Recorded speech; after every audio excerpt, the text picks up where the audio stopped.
Good morning. Hello. Hey, Linda. Hey, Rachel. Hello. Oh, I left this up. Okay. Hello, friends. Welcome to the party. Never a dull moment. Never a dull moment. How are you guys doing? How was your day yesterday? I hope it went decently well. I'm sad to realize that the hot weather is about to come back. Not looking forward to that.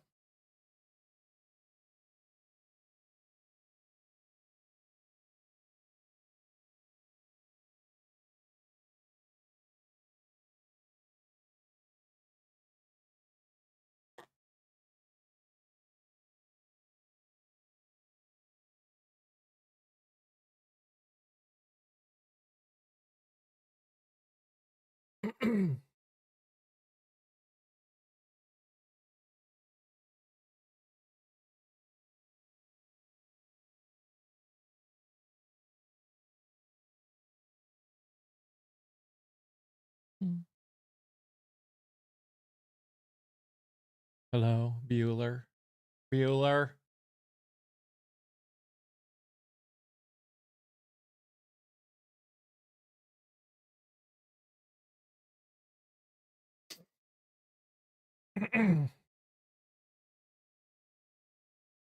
Yeah, I think we got like 2 more days of cool weather. Still freaking cold in Michigan. Yeah, we've got 2 days of like cool-ish weather, like highs in the mid 70s. And then we hit 85, 89, 91, 90. And then it cools. Then we get like the end of next week. It looks like it's supposed to be like 50, 60% chance of rain. I love the cold weather. It's been so nice. I just open my window and pull in the cold air. Makes sleeping so much more doable.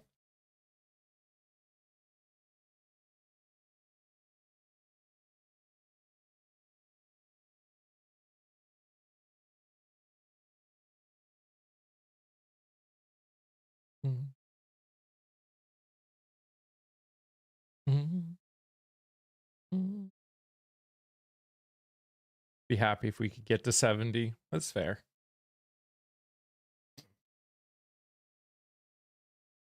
Because this feels like late for you guys to not be quite that warm. Maybe not quite. Like, I remember growing up in Massachusetts, we couldn't plant things until like Memorial Day weekend. Because pretty much any time before that, there was a good chance of a frost.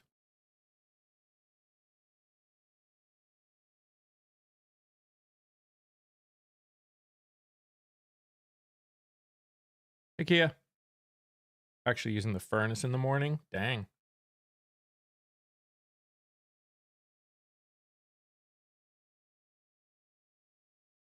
Hey, it's crazy.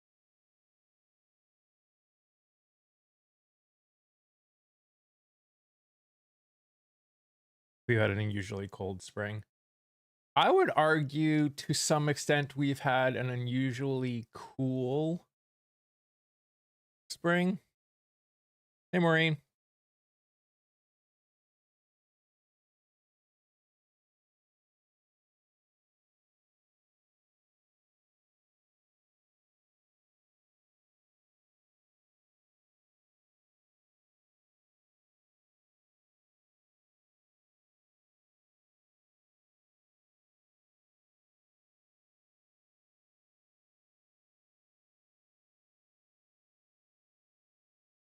I wouldn't say it's been unusually cold. It's definitely been unusual for the last bit. Like, I feel like as of late, we've been dealing with a lot more,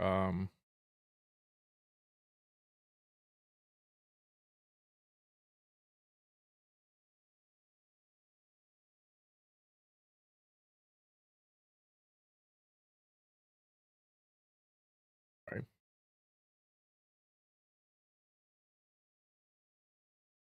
One of the warmest Aprils on record.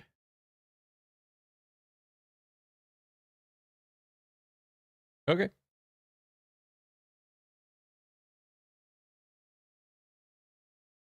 Driest for sure. Absolutely the driest.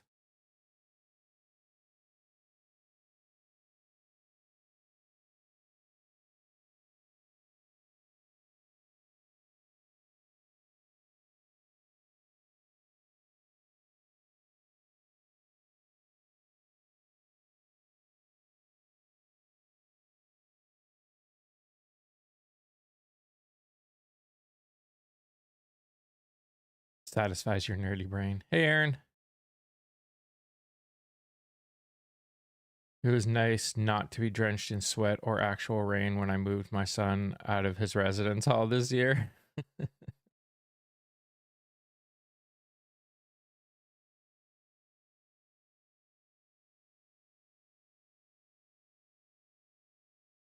Good morning.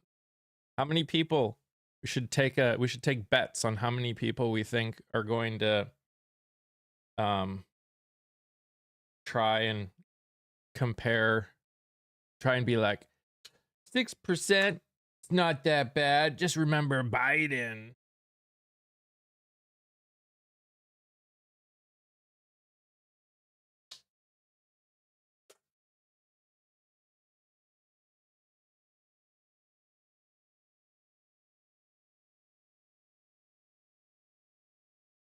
I need to record myself going, but Biden or something like that, just to make fun of people.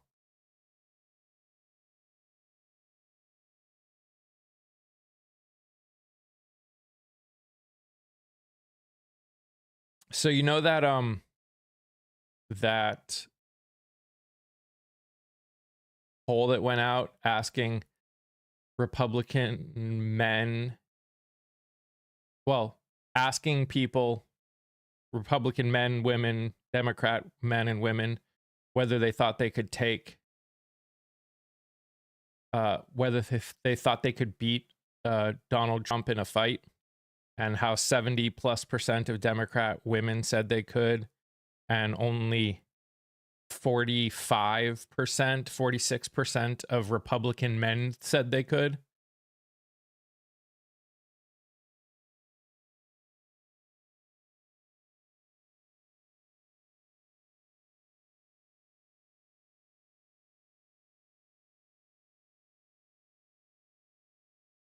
We may finally be coming to the end of the Severance pay drama. Hell yeah.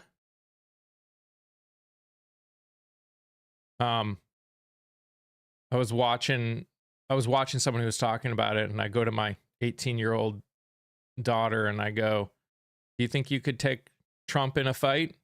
And she took like maybe a second and was like, "Yeah."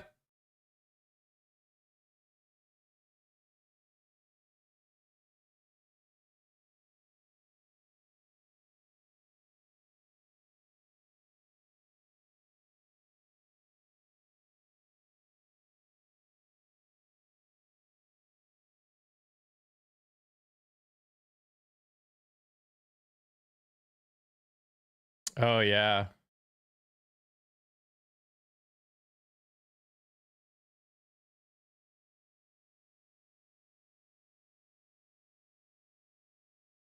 The fact that 54% of Republican men think they could not take Donald Trump in a fight is hilarious. It's hilarious. Morning, Laura.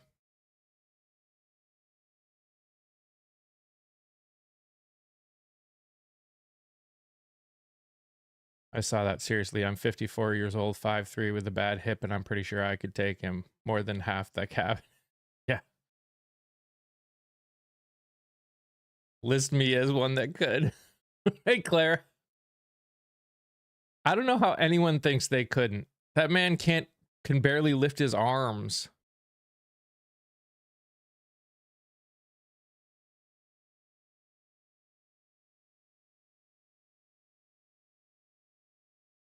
My daughter was like, I could push him. and probably he would just fall over.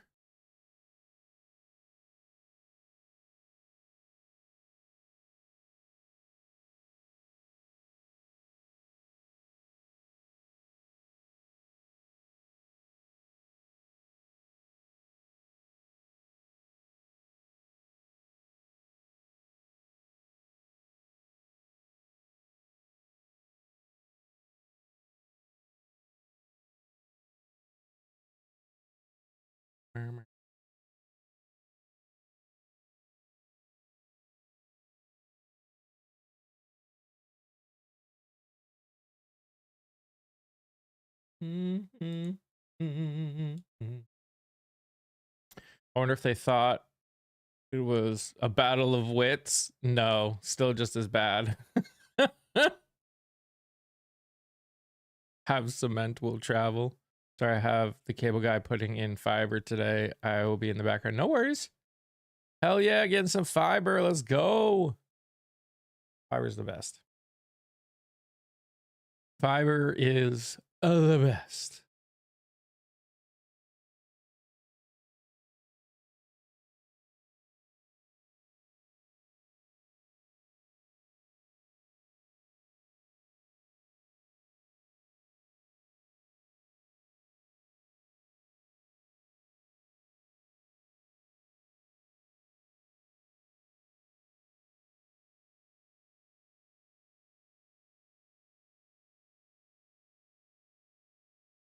I'm complaining about my speed way faster than I had ever living here almost 20 years. Oh, I get it. Hey, Silver. Oh, yeah. I mean, compared to what you have, anything is always like, depending on where you're at, anything can be better.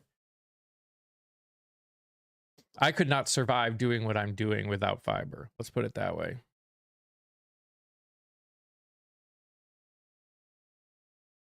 I had a hairball left on my bed this morning, so I'm washing my bedding for the second time in a week. Oof.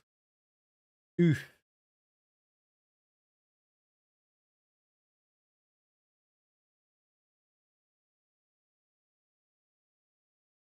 Heck yeah.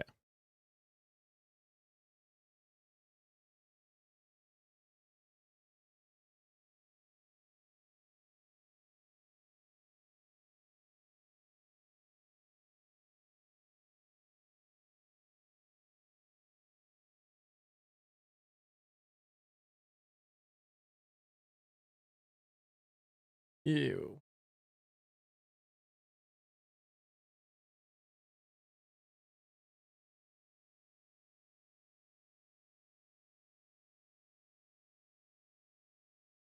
Trying to think what other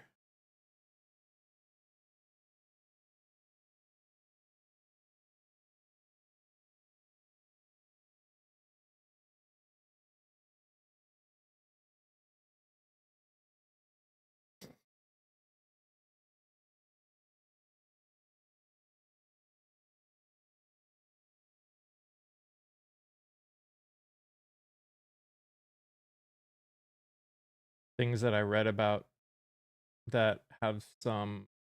Kevin Warsh got confirmed. That'll be interesting to see what happens, especially after the inflation news. I'll be very interested to see if he tries to lower interest rates with inflation going up so much.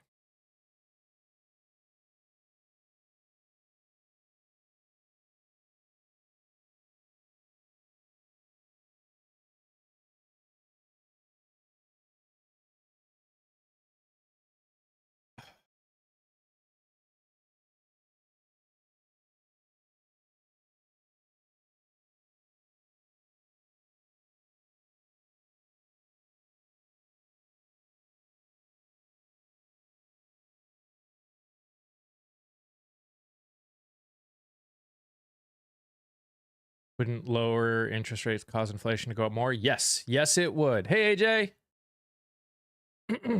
How are you doing?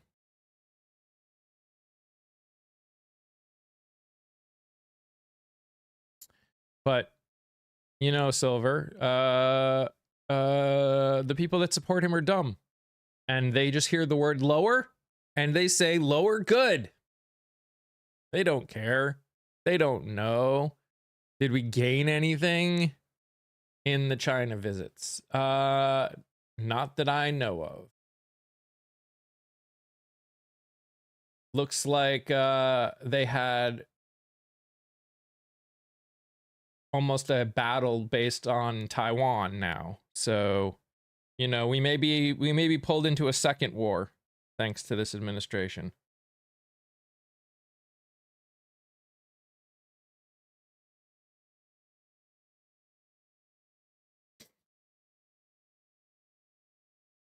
Little things keep popping up on my timeline, so it has me thinking, which representation is more important? Morals, ideals, principles, etc., or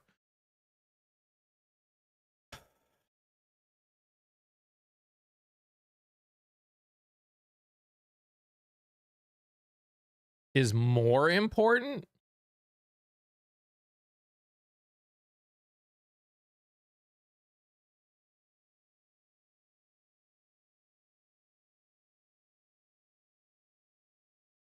I mean, I guess it depends what you're trying, what your end goal is.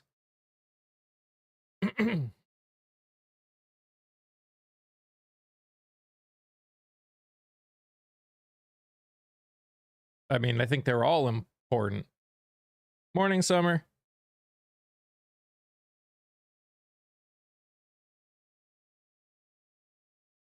I'm not sure anyone can fully represent my morals. So, not great. My daughter broke her wrist and has surgery tomorrow morning. Oof.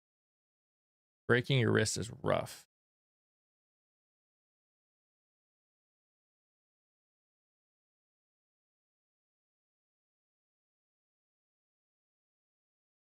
I think voting for someone who can represent people that have been historically underrepresented is very important.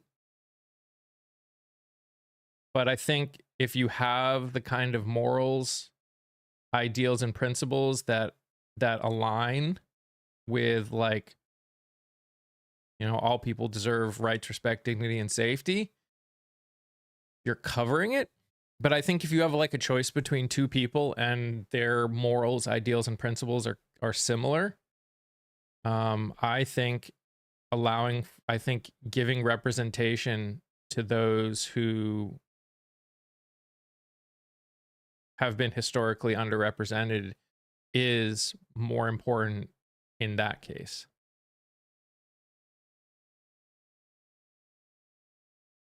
She's only 7. I'm nervous for her. Yeah, I hear you, AJ. That is the worst. You got to tell her to stop wrestling bears.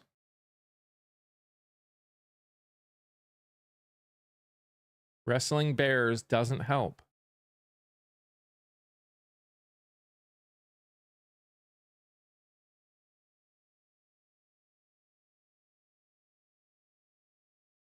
But yeah, it looks like what we got from the China visit was more threats. Just in case anyone was wondering. Basically, like, stay out of our thing with Taiwan.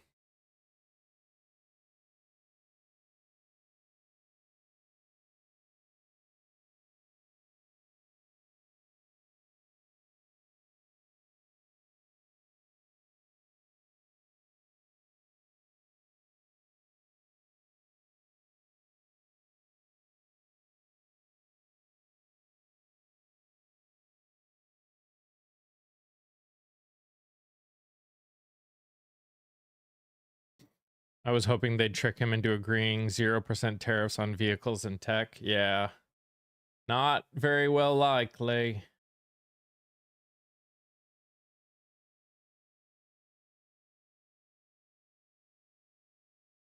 Wouldn't that be nice, though? So I have the rest of the week off that it was that, or I was probably going to piss someone's clerk off.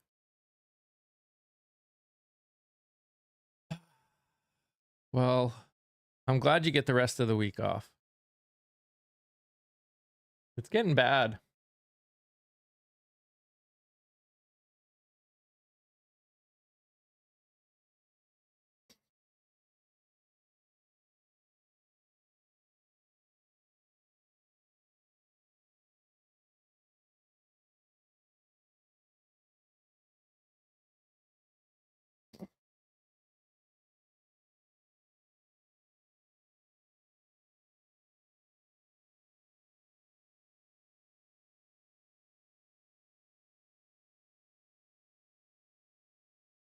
Mostly sad she's missing field day and her track season is scrapped. Yeah, that sucks.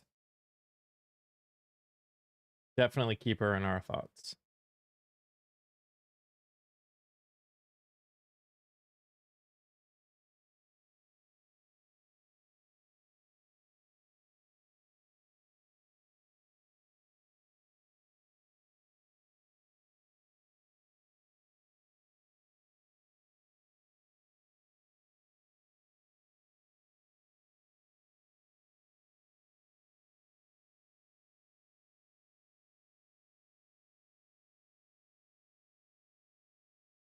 You're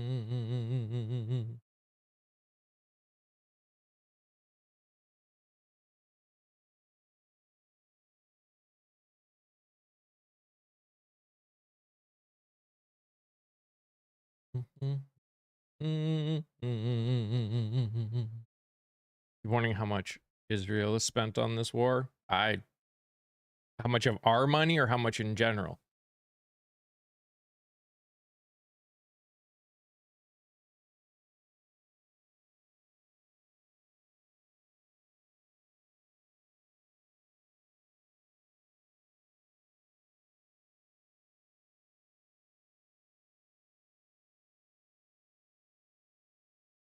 Well, yeah.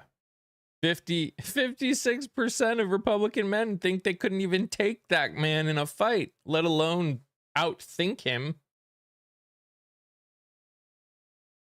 which is wild in its own right.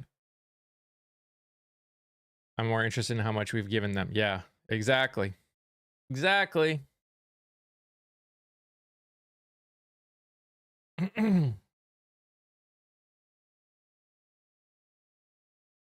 Yeah, my attitude's been super crappy lately, and my Addy is a kind of soul who knows it's really best for everyone if I take a little break. Yeah. How can he be tricked? First one, Jamie. I know, crazy. Congratulations. How you doing? I know. How can you get tricked when you can do 5D chess?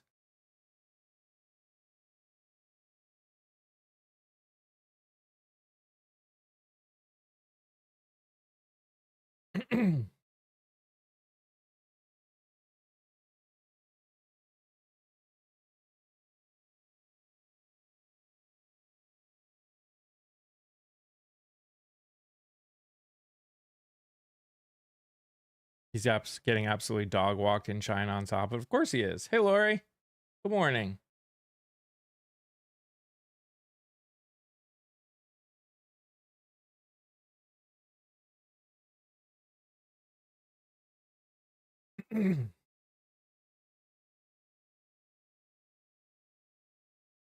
Thank you, Sunlit Angel.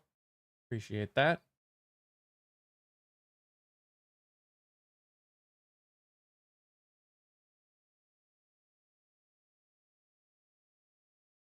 Yeah, I'm glad you're getting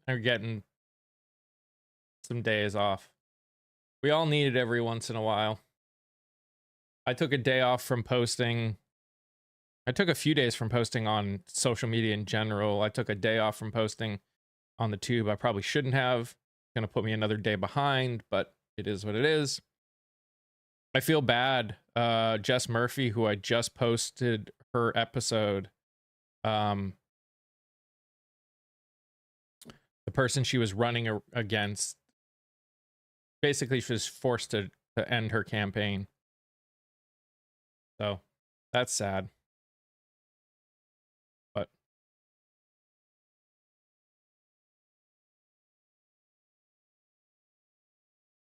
he's the weakest president we've ever had, and FDR was in a wheelchair. Seriously. I'm just sad all the Chinese street mochi lives on TikTok suddenly disappeared, right? Her. The person that she's running against in the primary took her to court on her signatures.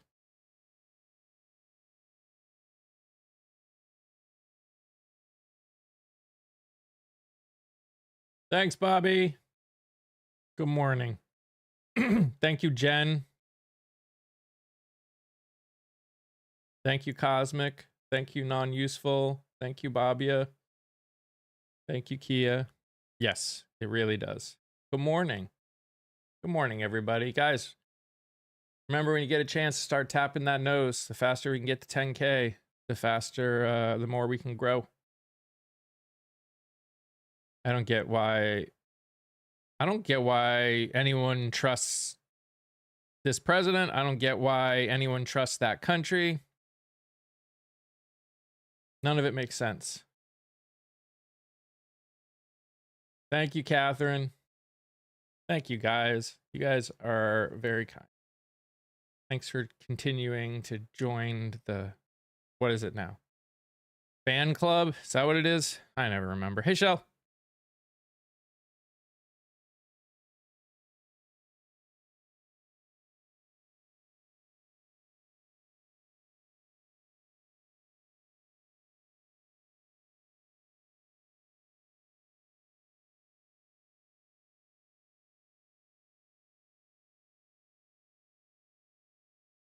Thank you.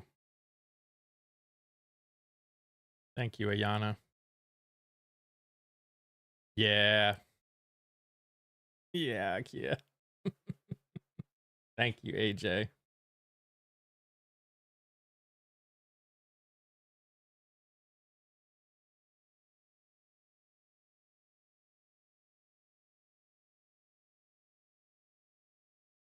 He goes wherever there could possibly be a grift. Yeah, but there's not a grift. He's getting used, man.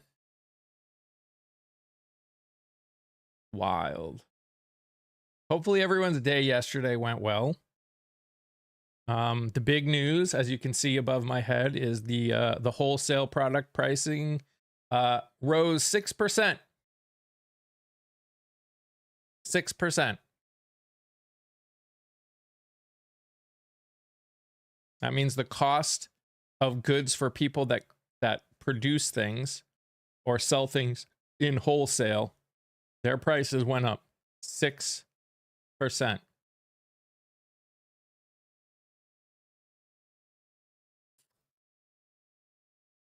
That's not good. That's not good. For anyone listening, that's really not good.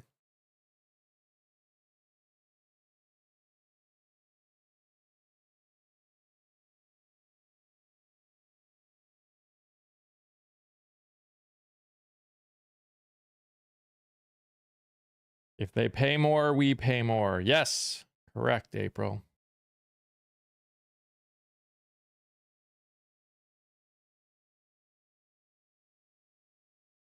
Hey, Books.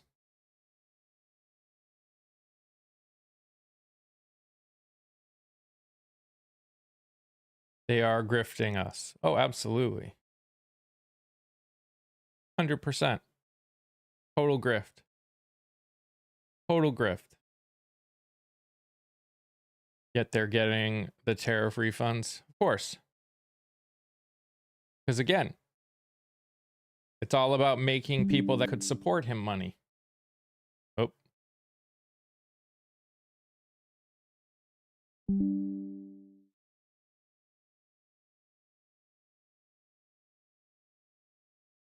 I've definitely been seeing pumps empty at smaller gas stations, unsettling for upcoming months. Yep.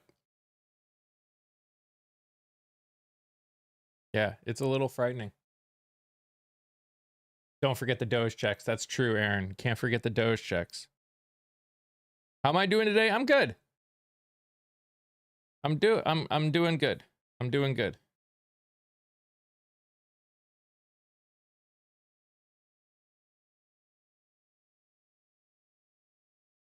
I'm working some musicals, doing lighting and sound for them, and we are at show week.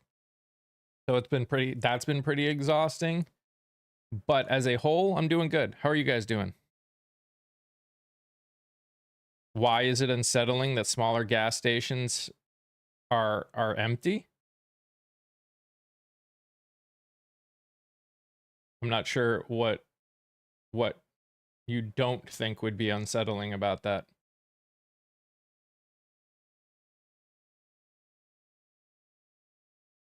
I would think that's pretty obvious. Hey, OC. How's the weather? It is sunny and decently cool. We've got 2 more days of cool, and then it gets hot, hot, hot. It get hot, hot, hot.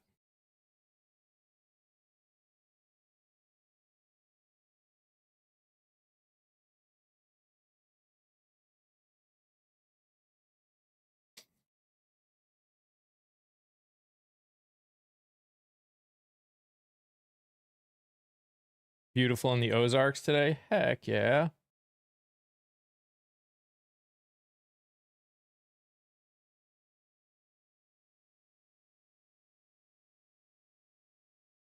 What's up, Shug?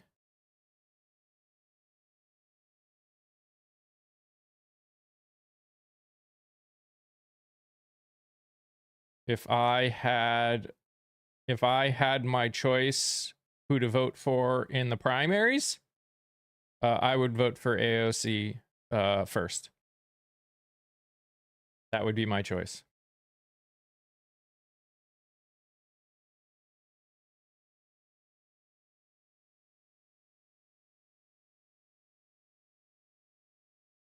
Of those 4.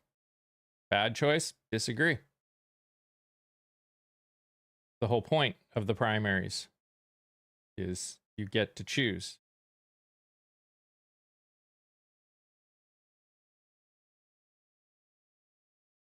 Commented before I said good morning. It's all good. AOC is awesome.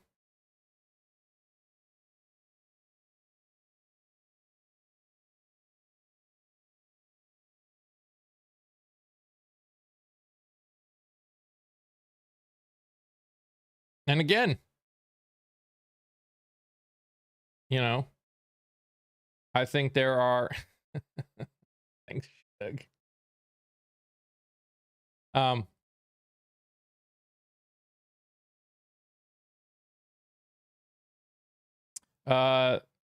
Silver, they gave a choice between AOC, Kamala Harris, James Tallarico, or Gavin Newsom.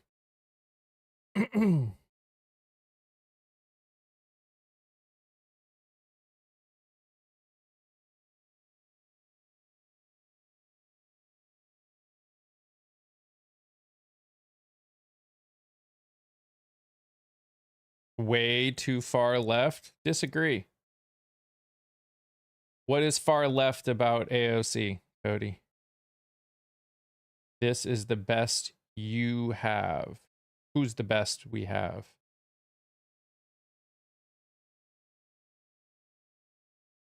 Everything? No. I want specifics, Cody. You don't know what's communism. Never mind. You can't answer.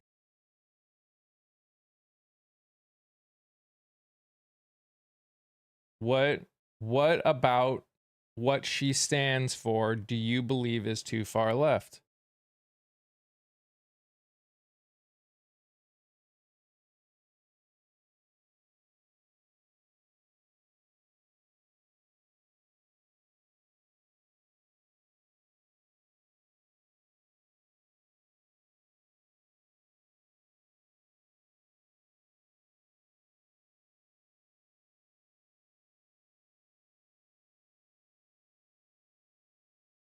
Oh, I bet, Kia.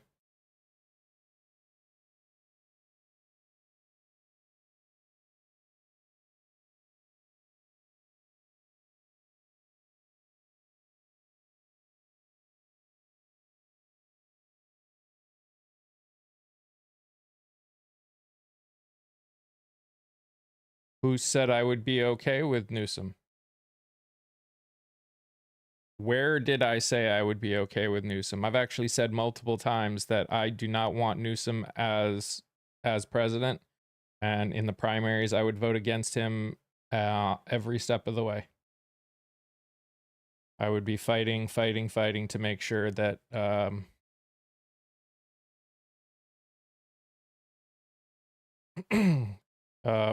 Roll Tide man.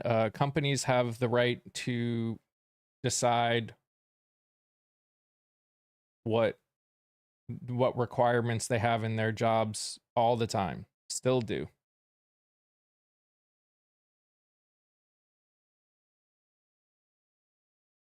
I doubt it. Again, I've made videos on it. I've said it on here.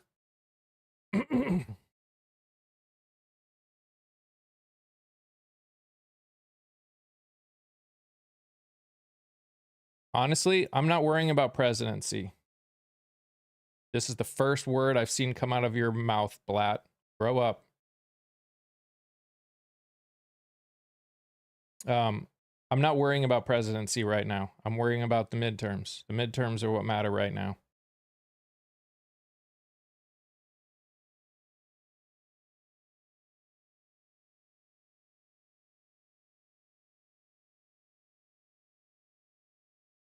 Yeah, as a member of the BIPOC community, do I silence black voices? Shug, as a member of the BIPOC community,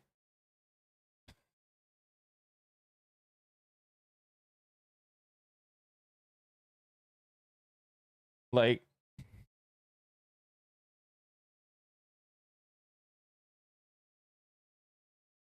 when do you start caring about the president? When I see all the choices?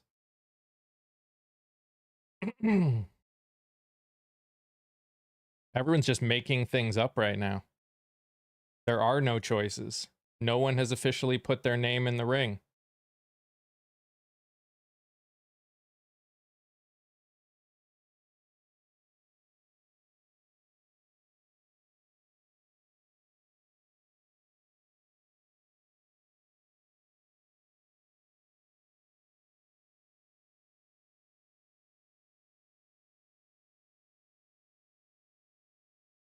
Yeah, I knew.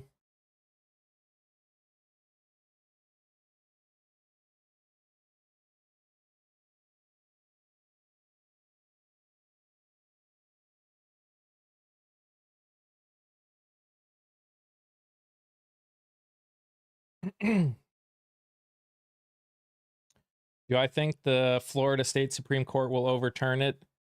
I think they should, based on the law of Florida, but I also have no trust in Florida to follow the law, so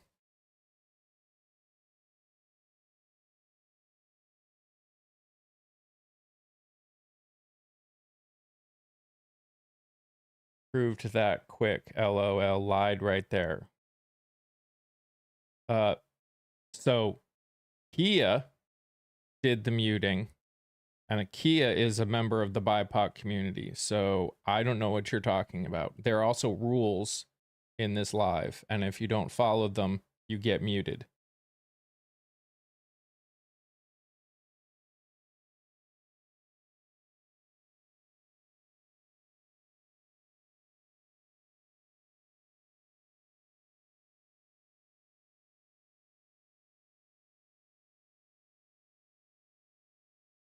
They want to run under the sheets and under the blanket. Heck yeah. Hey, Mortis.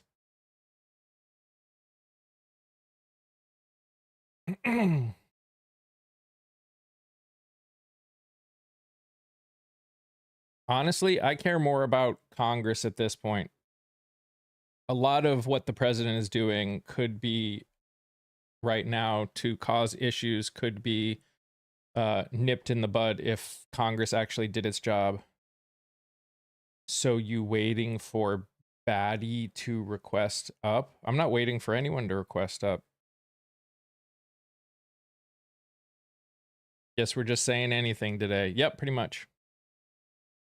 Is this your dating app? Nope.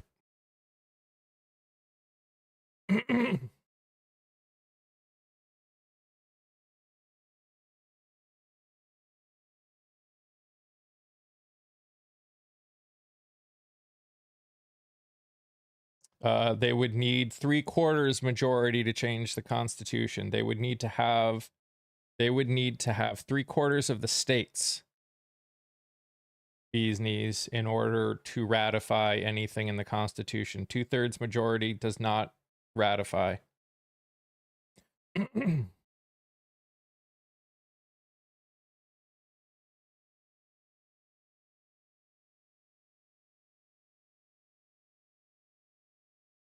I don't know, Kia.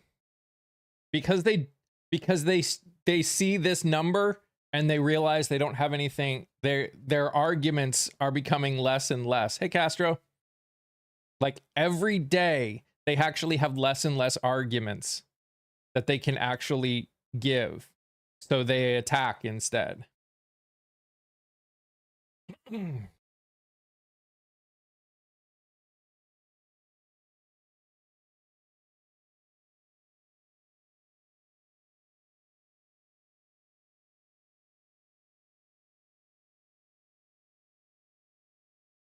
I have a Toyota Corolla that I used to fill up for 40. Now it's 64. Yep.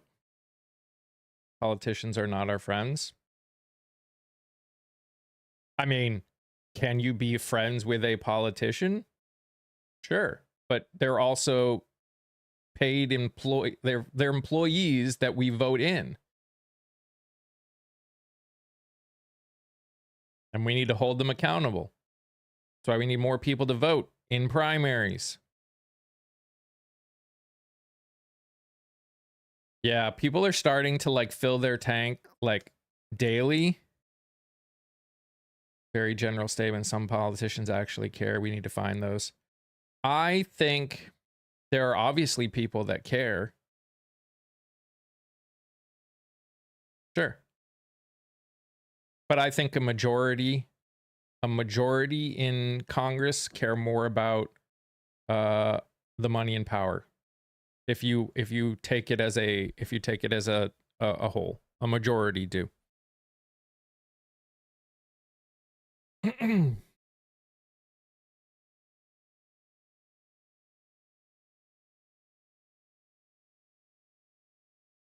why we need term limits. I agree. And I used to not agree because I think because voting is its own form of term limits, but I don't think we do that. Or I should say, I know we don't do that. Not enough people get out and vote. 15 to 25% of people vote in primaries. We need more.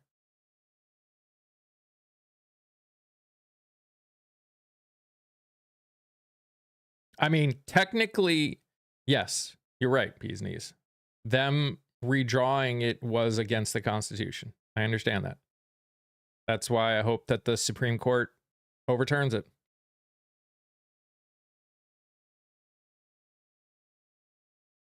What's not true, Katie? Did you hear about MTG selling her Georgia home and buying a home in Costa Rica? I did not, Matthew. Somehow that doesn't surprise me. Most go in good, stay too long and become corrupt. I disagree with that. I disagree with that. I think we potentially can start seeing more of that, but I think most of the people that are going in right now are already wealthy, and money breeds corruption.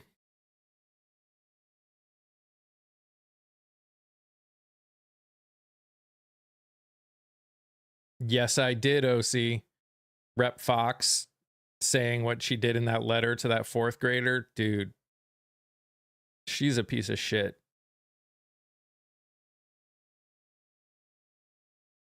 I mean, they do stay too long and get more corrupt. I do agree with that. I do agree with that.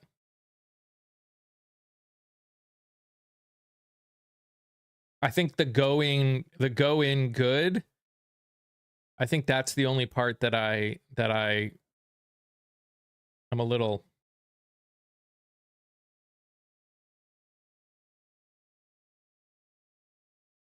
I just hope prices going up doesn't affect people's savings and retirement. They already are. People are already starting to tap their 401ks and their savings account and put more stuff on credit cards. Yeah, that already is happening.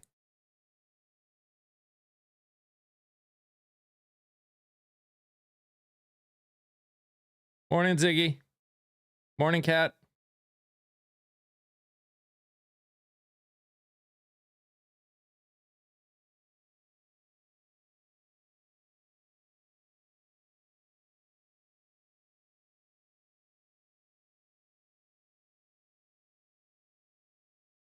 Yeah, people are already dipping into their retirement, unfortunately.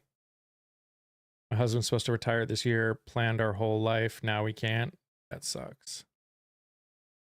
Good morning, Mike.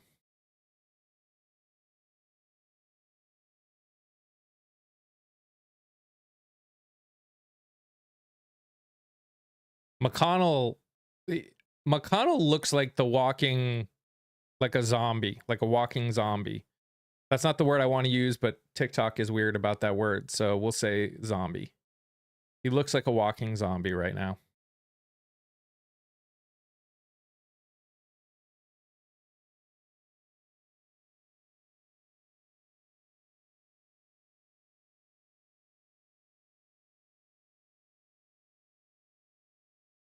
We cashed in my hub's IRA, paid off the car and taxes and some other stuff. Sad he felt he had to do that. Yeah. We are looking into tapping into our 401ks to survive if we had to hire a lawyer over a severance. Yeah. And he was the chair of that committee. Yup. Yup.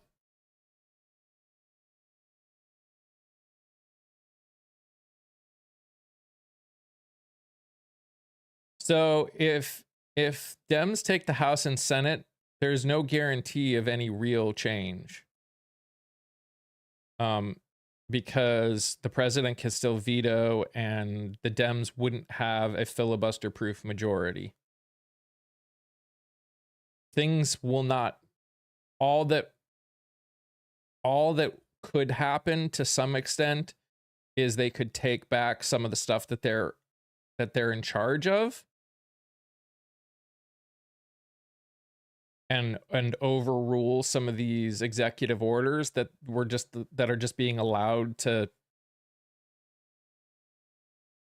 You're still in the same place on TikTok. You mean my office? Yeah, I'm still in my office. That's where I work. You're still in the same place in my chat, James.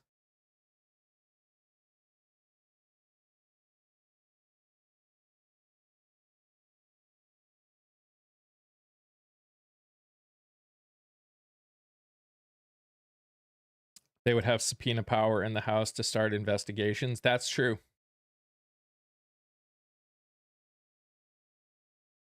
That's probably the biggest thing you would see happen if they took the House, when they take the House. So what? He is in same place. What do you mean, so what? Why is everybody so gloomy? Why is everyone... Dems can't count on Fetterman's vote. Also true. Who's gloomy? People are upset. What happens when things are going bad?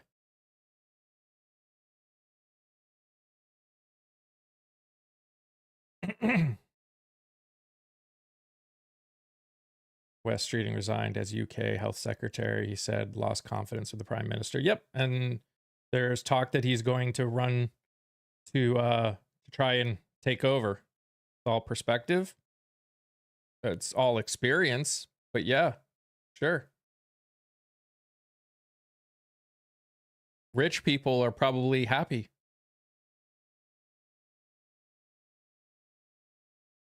People that can afford to survive, probably happy.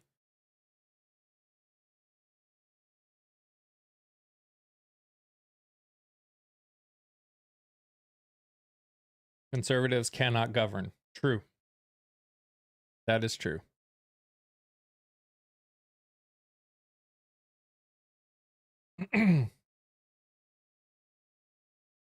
Fetterman is not a moderate Democrat. Not anymore. Not in my opinion. Something changed in him once he had that stroke.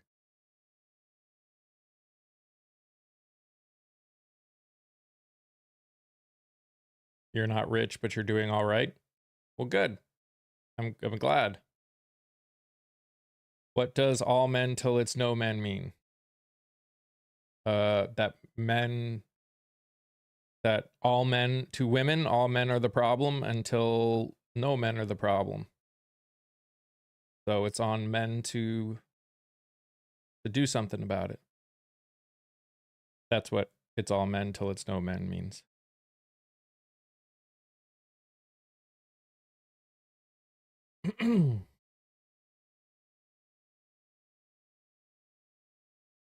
Trickle up poverty. Yeah. When making 100K feels like 60K. Seriously.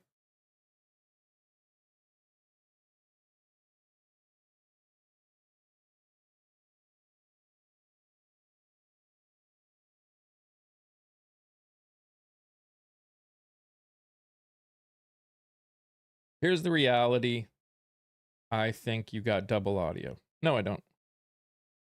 I can see it.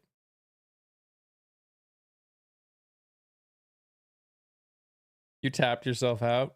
There you go.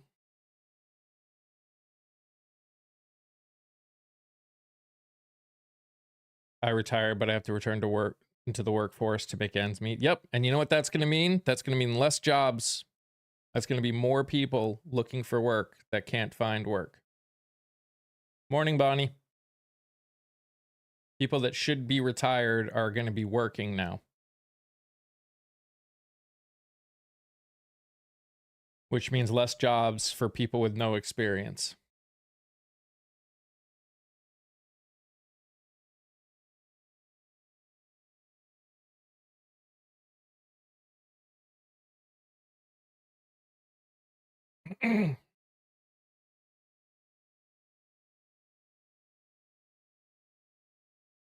Oh, I know, Aaron. And one of the reasons that there aren't is because people can't retire anymore.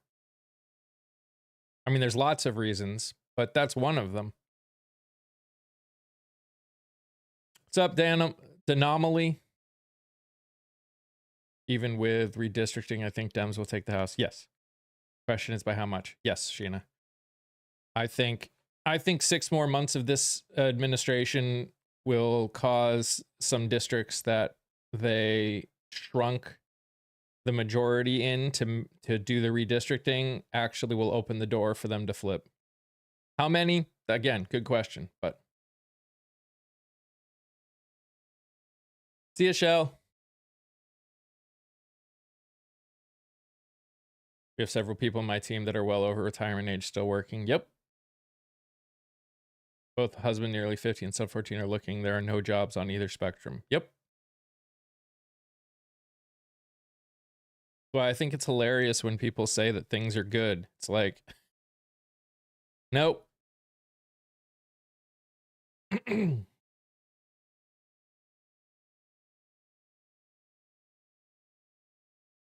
I've seen people 70 plus at my job working. Well, yeah.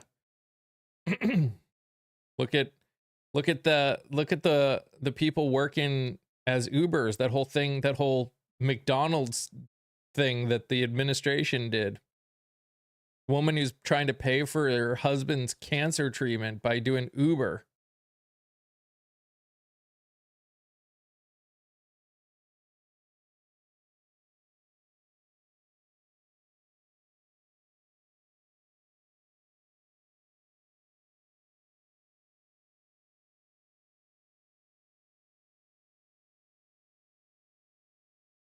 You think that kind of stuff doesn't really exist, whether she was fake or not? There's plenty of stories, real stories, of stuff like that happening.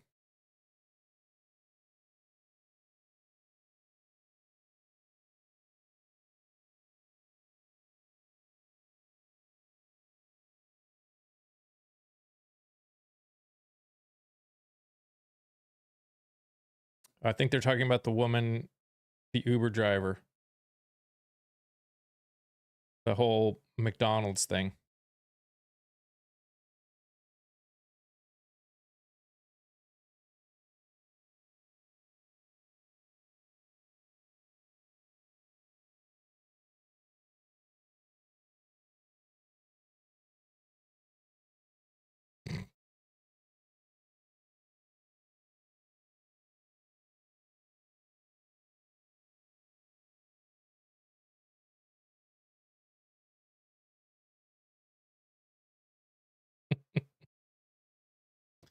Man, people are upset. Is it true that Bondi will testify end of May?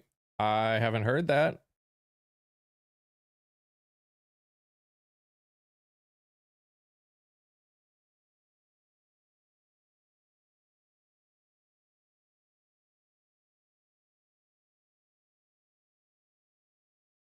Former U.S. Attorney Pam Bondi is scheduled to testify by the House Oversight Committee on May 29th. So, yeah, looks like it.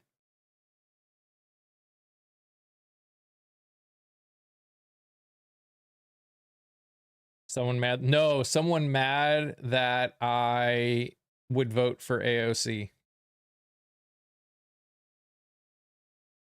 if she ran for yeah. Live party on the 29th. Day is that? Friday? Should be able to. At least as it stands right now. I would in a heartbeat. Me too. She got way more experience than the current administration, the current president does.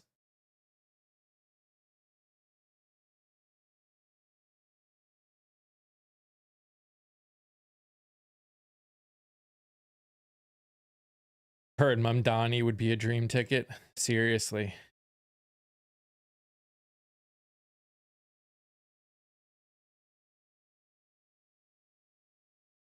Her being an Uber driver to pay for cancer was believable for a reason. The unbelievable part was Trump answering the White House door. That's fair. He can't run. Yeah, we know. More experience. She was a bartender. And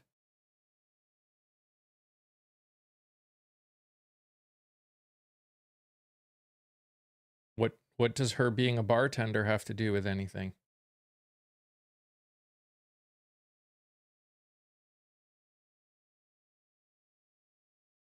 That qualifies her to be okay, Texan.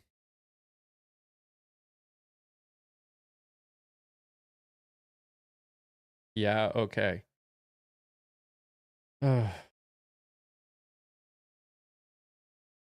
Guys, you want to have a conversation as to why you don't think she would make a good president? You are more than welcome to. But to sit here and say because she had to work as a bartender to pay for her dual degree in college, as opposed to Trump, who didn't have to work for anything, who's never really had to work, just pays other people to do everything.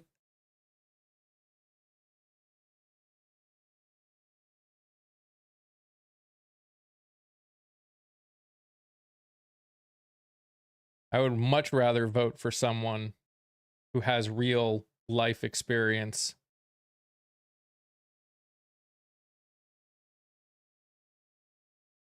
In their mind, Candace, yes, probably.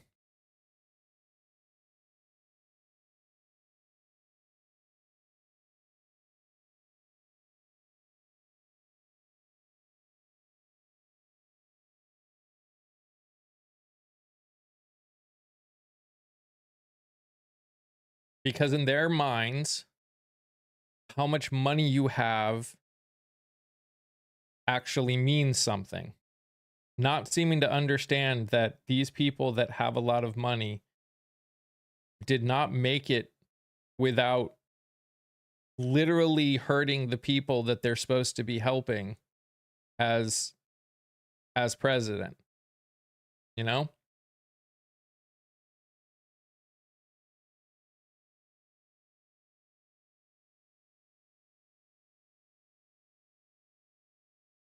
Money doesn't mean success. I agree. Hey, Scott.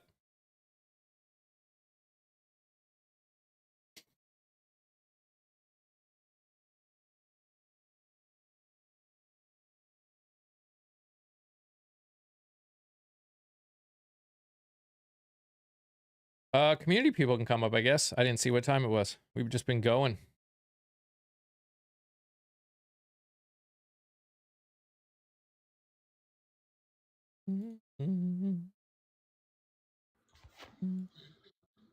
Good morning. Morning. Good morning. Good Hey. morning, Kate. Good morning, Mike. Good morning, chat. It's been a very interesting morning with people being really whiny about the most random things. And it's because, in my opinion, it's because they're finding it harder and harder to argue how bad things are getting when you see wholesale prices rising 6% and the PPI rising 1.2% for like, which is the fastest rise in like 4 or 5 years. Well, that the wholesale prices are particularly concerning because those are the prices that business pays. I know you've probably gone over that, but I'm getting here late. And that will be passed down to the consumer.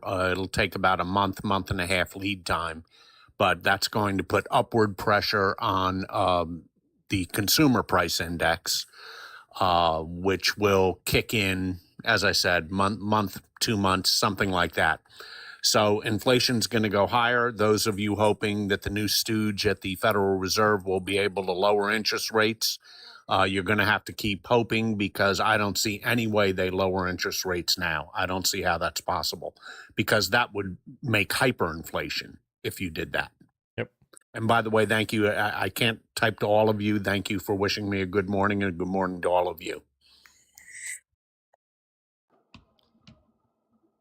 Yesterday I thought my controls are broken. They've changed them.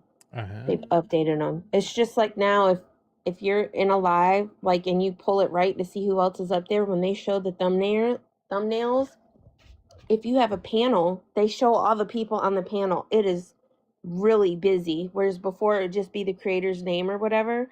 Now they literally, it's like a screenshot. So if somebody sees you, I'm curious what yours looks like.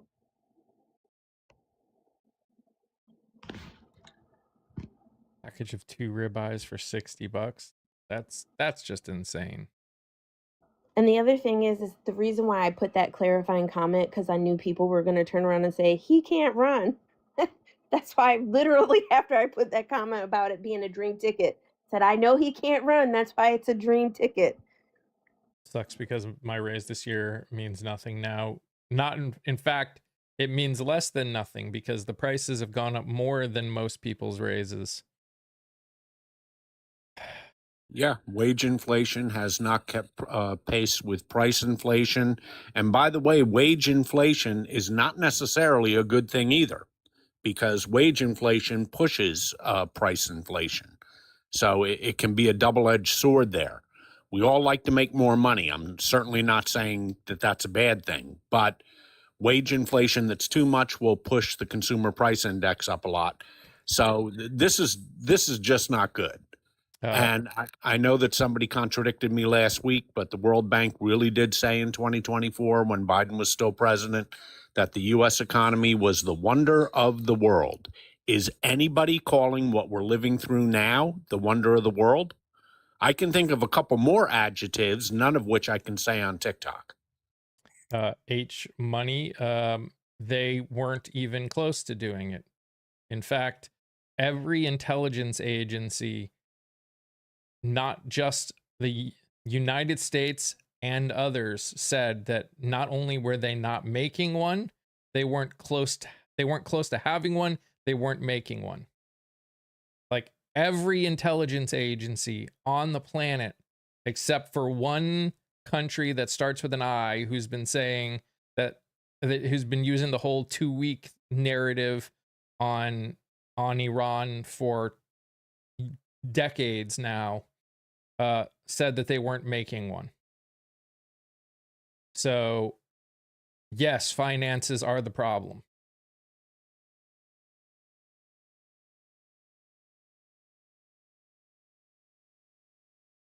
And I've been watching a bunch of people being like, chances are when we come out of this, if anything gets agreed to, it's going to be less than the deal that Obama got.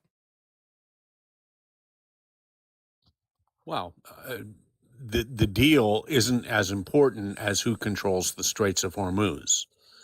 And if we end up in a situation where Iran is the de facto controller of the Straits of Hormuz, that's worth more than a nuclear weapon.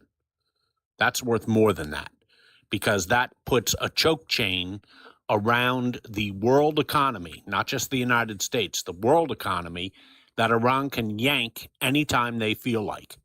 That is a situation that cannot be allowed to happen. Now, how we get from point A to point B, way above my pay grade, but that can't be allowed to happen. I just don't think it can. Like, this is why you don't do what we did, because there is no way to fully control it to the satisfaction of the ships that have to traverse it. Well, what did we talk about that Saturday, day one of the war? You came on. Do you remember that, Mike? I mean, I remember a lot of things. It's been a lot. Well, Which you specific? came on a rare Saturday, the day that the war started. Yeah. And the thing we talked about, and what I said is, kinetically, it's not going to be a problem. Right. They will not be able to, beat us in a kinetic war. Right. But it's asymmetric warfare that you have to be careful of, because that's going to be very hard to guard against. And the key to asymmetric warfare, which every president has known since 1979, when Ayatollah Khomeini took over Iran, we've had war games planned against Iran since 1979. No president has done it except for one, because we knew they would close the Straits of Hormuz. We knew that would happen. Mm-hmm. And Trump goes, nobody knew they would do this. Everybody knew they would do that. Everybody on Earth. Yep. And the fact is in order for the US to control, or the world to control, without some deal, they would have to basically fill the entire strait with warships. And even then, if you were a company that was holding hundreds of millions of dollars of gas, of oil, would you want to try and traverse that? Doesn't even matter what the companies want. It matters what Lloyd's of London wants. And Lloyd's of London will treat it like a war zone, and they will make insurance premiums prohibitive. And yes, it's true that not every insurance policy is written by Lloyd's of London, but Lloyd's of London sets the market. What they say goes, and that you're not going to be able to get through. So where does that leave us? That leaves us with two unpalatable options. One, we would have to resume the war to a degree that we don't want to. And secondly, the other option is a negotiated settlement, which we won't get much of what we want. But I do believe that Iran has played their asymmetric warfare card beautifully, and about as far as they can get, because they don't want the whole world ganging up against them. So I think that they will get quite a pretty package of concessions from the United States. And I think that's the way this is going to end. So does that mean we're much worse off than when we first went in there? Yeah, which is the reason no other president has done this. It wasn't that they were chicken. It wasn't that they didn't have guts. It's that they were smart and they knew what would happen if they did it. And now we have a president who is not smart, and he's got us in this mess with no palatable way out. Global oil stockpiles are down 250 million barrels over the last 2 months.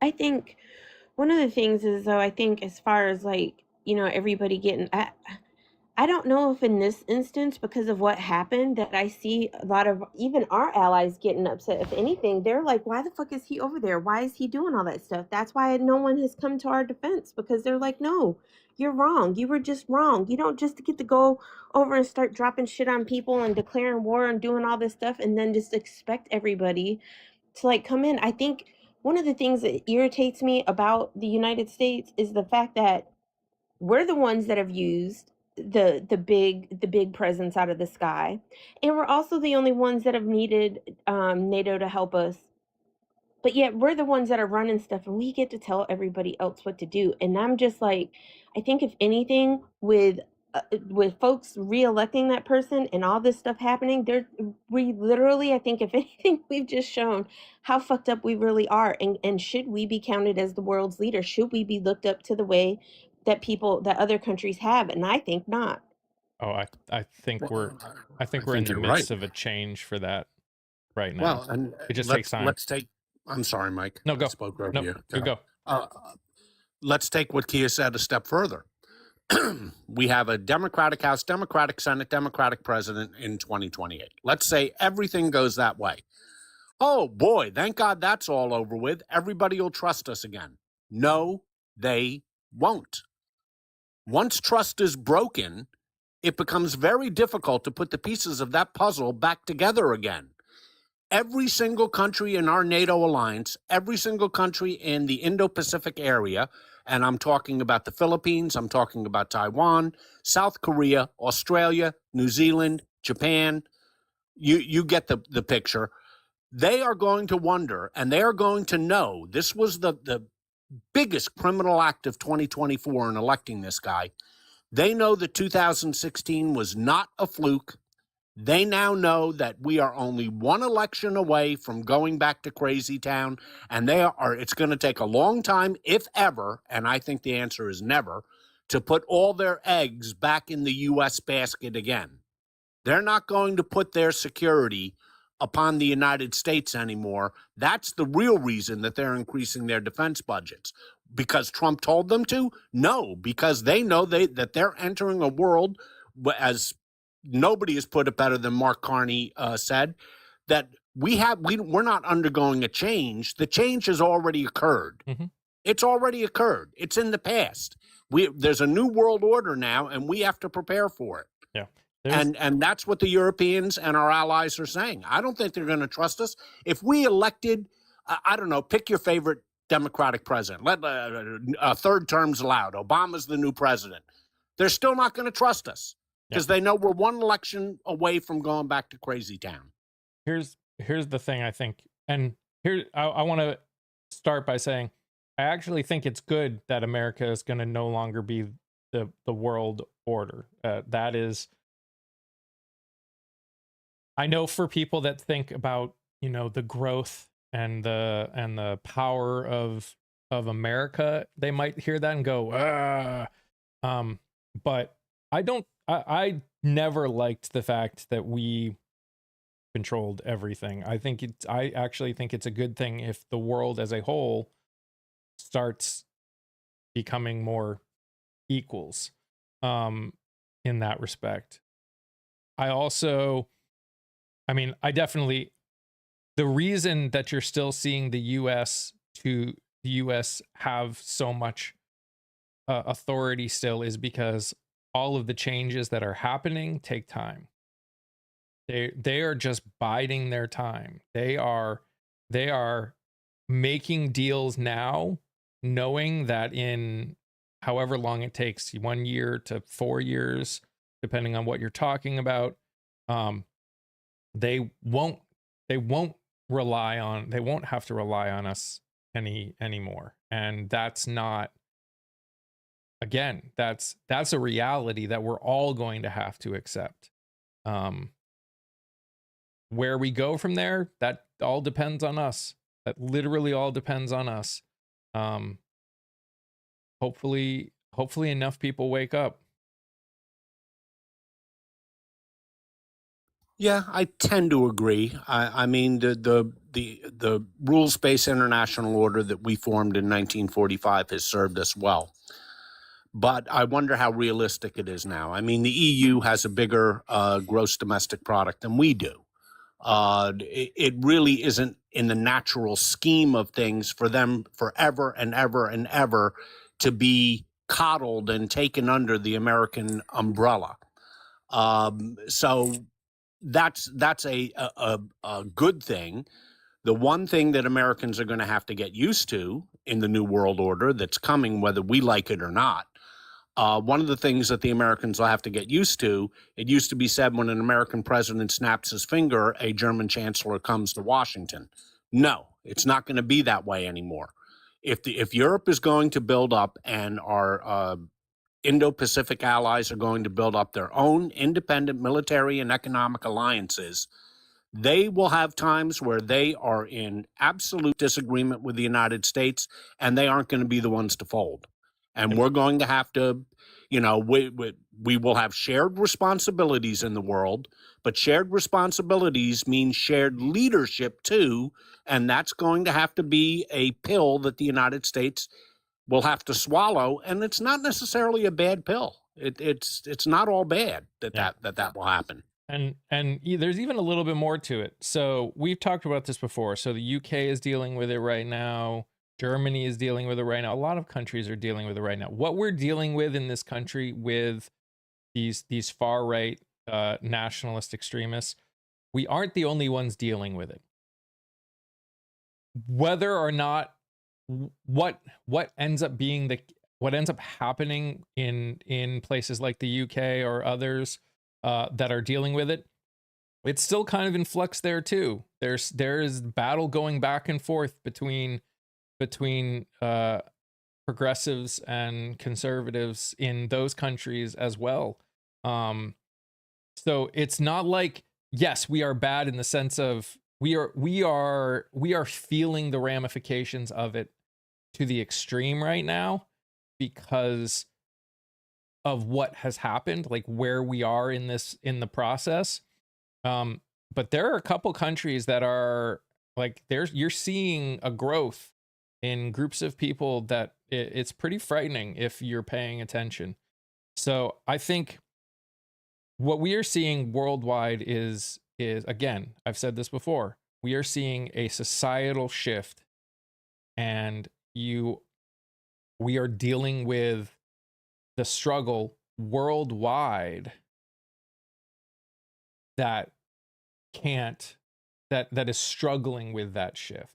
And until we work through it, we're going to keep struggling with it. And that's just going to take time. And unfortunately take time.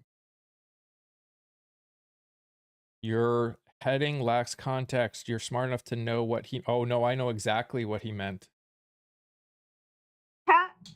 Tell me I'm right again. I know exactly what he meant. He will not drop interest rates. Oh my gosh. To shut Trump up, he may drop him a quarter point, but that's all you're going to see. They can't, with inflation running this hot, you can't drop interest rates. So before you make comments like that, you really should take Economics 101. You think they're going to drop interest rates with a wholesale price rise of 6% and a CPI of 3.8 that's only probably going to go higher this month? I'm not talking to you, Scott. I'm talking to RG, but there is no way. There is no way.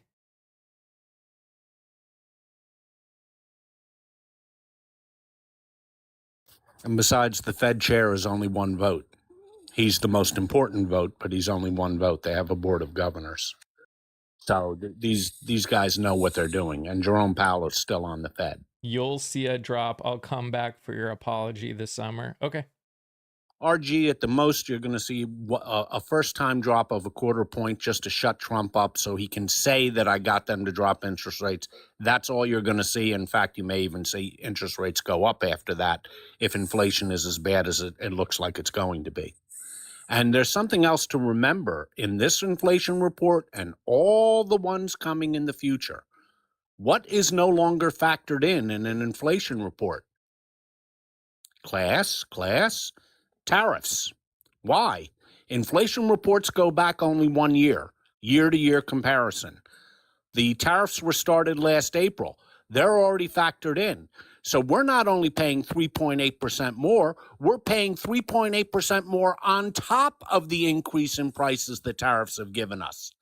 For the first time, the tariffs impact on the consumer price index has not been factored in because it was already there a year ago in April. So inflation is actually much worse than it was. I'd like to see somebody compare everything to 2 years ago, not 1 year ago, 2 years ago. Then you'd have an eye-popping number. CUS, what's the number one thing that is done that the Fed does to lower interest rates? Is raise interest, or lower inflation is raise interest rates. That's the number one thing that the Fed does to lower inflation.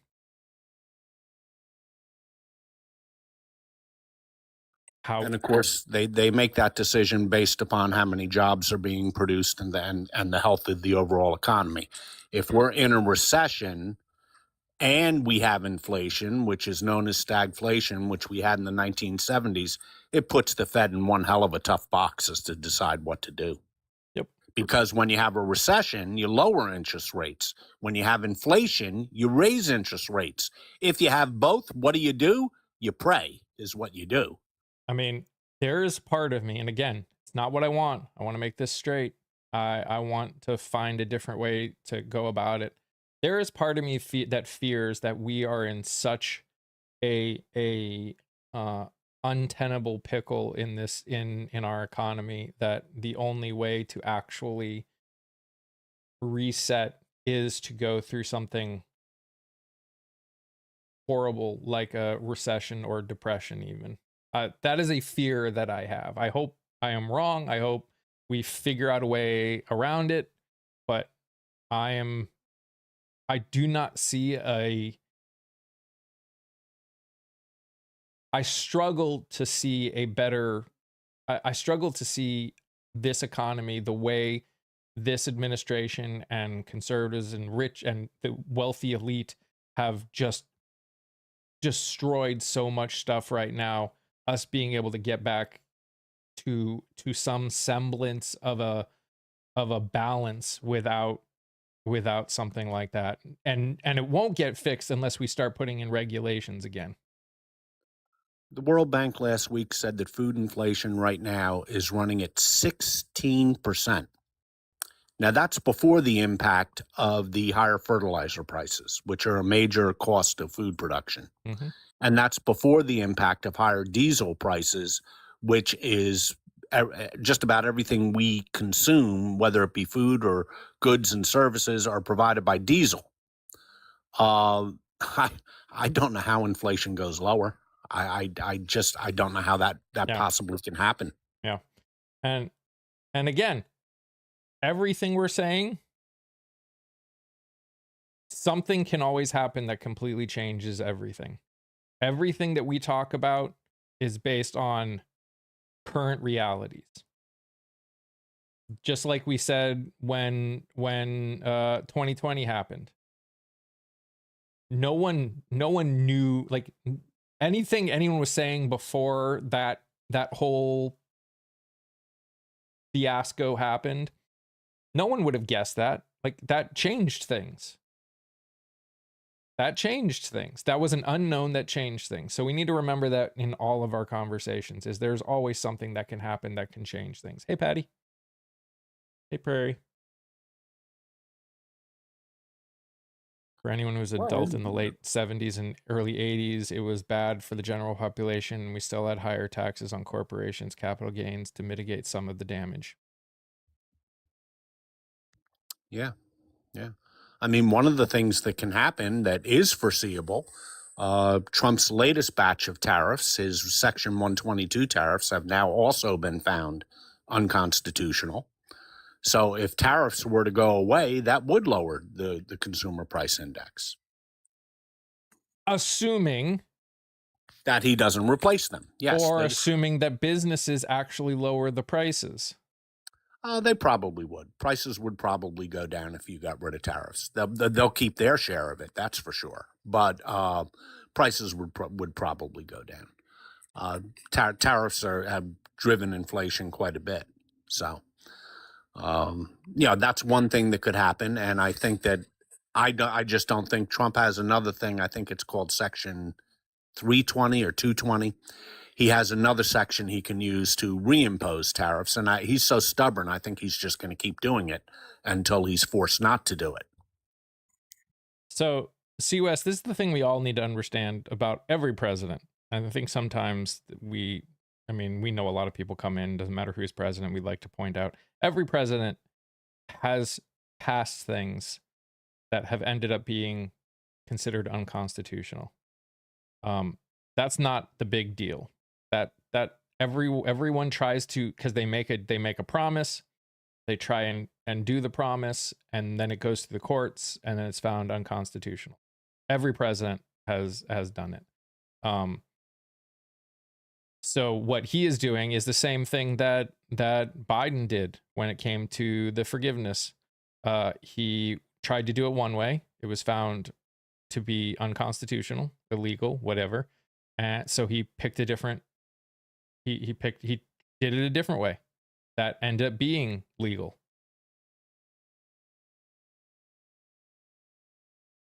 I mean, that's the problem with all of these things, C-West, is it still comes down to interpretation, especially when it comes to the law. So, we see how they're doing it and we go, yeah, that makes sense to us, why they're doing it in the law. It makes sense. Well, the judges disagreed. Yeah, see, West, it's important to note, because I saw your question, the Supreme Court did not rule that tariffs were illegal. The Supreme Court, or unconstitutional. The Supreme Court ruled that the statute that Trump used to impose tariffs was an unconstitutional use of executive authority. So Trump is now using a different statute for his tariffs. The first level of courts have already ruled that unconstitutional, and he has another backup plan that won't be available until July because you have notice and comment periods. That would be done with legislative oversight, and he doesn't want legislative oversight, but that would be his last shot at it. So, there's different avenues that he can take, but it is a misnomer that the Supreme Court ruled tariffs illegal. Tariffs are not illegal or unconstitutional. The president's use of the statute to impose them was ruled unconstitutional. I mean, C-West, you could definitely argue that certain authorities and powers that are given to different groups, however, shouldn't have. That is a valid argument. We've talked about how the Supreme Court shouldn't have the authority to do certain things that it does. We already have talked about how Congress has basically abdicated their power to let the president do more than he should be able to do. There's arguments on all of this. There are things that need to be put in place 100% in order to put reins on the abuse that we have seen.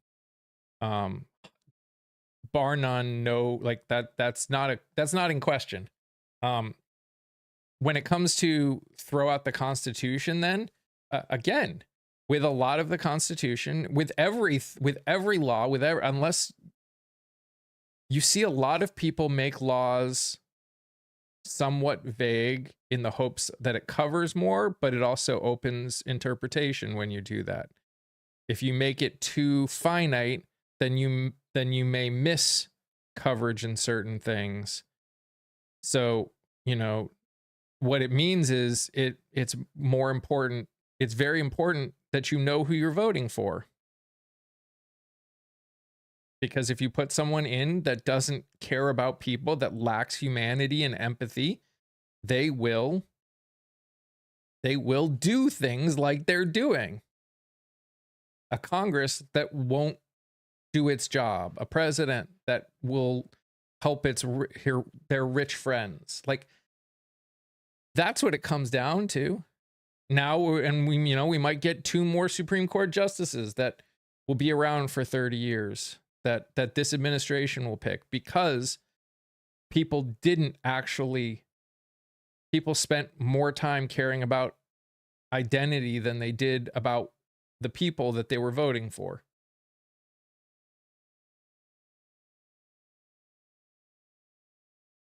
See, West, I will say one of the things I've been saying about this is that one of the, I say good, but that's not the actual adjective I would use about this, is how many things that we thought were the rules, laws, or however, that we realize how many pieces of broken areas that we have, how many loopholes. And I hope, if anything, that there's some, folks out there actively paying attention and putting it all together. Okay, these are all the things that we need to fix. We need to, whether they're by Congress or however, Congress needs to get busy doing some things to put some protections in place for us. Yep. Yes. If anything good came from this, it's that it showed holes. Yeah, I mean, we went through this before. In 1974, there were a host of new laws, post-Watergate laws, that tightened things up and lasted a generation or even 2 generations, no matter how you want to count generations. It's obvious that a lot more work needs to be done. And we've discussed this before. I pity the next president, whoever that person is. They're going to be spending so much of their time not enacting their agenda, but in cleaning up a mess on aisle 4. It's going to be a horrific job that the new president's going to inherit. Yep. And I'm going to say this again, and I feel like a broken record at times, but it comes down to it. Congress will do something if we show that we as voters will hold them accountable. When's the best time to hold them accountable? In the primaries. As long as we vote as little as we do in the primaries, we aren't holding them accountable. They have no reason. They have no reason. They have no reason to do anything if we aren't willing to hold them accountable. Like, there's this idea that they just that these people, these politicians that are corrupt and don't care about you, there's this idea that they just magically just started doing this. Well, no, they learned from us. I think you are naive to still believe voting is going to put this right. Voting as a whole will not put this right. Voting is a part of many things that are needed to put this right. Most of the country doesn't vote. Most of the country, 15 to 25% of people vote in the primaries.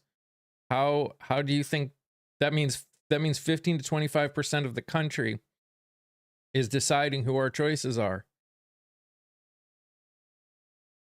Most people run unopposed. Most incumbents just get through the primaries without a second thought. As long as it keeps going like that, yeah, nothing's going to change. It's too late. It's not too late. That's a dumb statement. I'm sorry. Good morning, Papa. What's up, Shug? You may be. Yo, Yo. Good morning. Kia is right. Thank Yeah, you, come here, Papa. come here, son. Come here, Oh son. my gosh. Come on, they need to hear that. Hold on. Go ahead, say it. She's right. Kia is right. Stop There you go. brainwashing your kid, man. Thanks, baby. I appreciate it. Okay. I'm not. Listen, that's not brainwashing. We have to listen. We have to tell the truth in this place. Okay, and also just you're gonna love this, Mike. Just so y'all know, I've been quiet this whole time because Mike keeps black voices silent.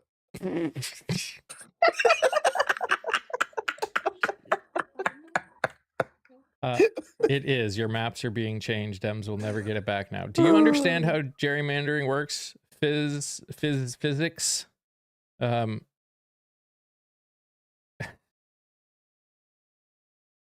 You obviously don't if you think that the gerrymandering is going to do what you are saying it's going to do. Well, Fizz, I've got the actual numbers. Maybe I'll educate you a little bit here. Indeed, the Republicans have won the gerrymandering war, so to speak, thanks to the evisceration of Section 2 of the Voting Rights Act. They'll probably pick up on paper, a net emphasis on the word on paper, a net 13 seats. They get back the 4 in Virginia. They gain 4 in Florida, 1 in Tennessee, and a total of 4 out of Louisiana, Alabama, and perhaps South Carolina, although that's still up in the air. But what will that mean in terms of the national vote? Well, 10 days ago, statistically, the playing field for the House was very level. In fact, if the Democrats, whoever won the national vote, would take the House, it was that level. Now the Democrats have to win by 4 points to be level. So the playing field has been tilted, and it's been permanently tilted. But the generic ballot is running 7 or 8 points.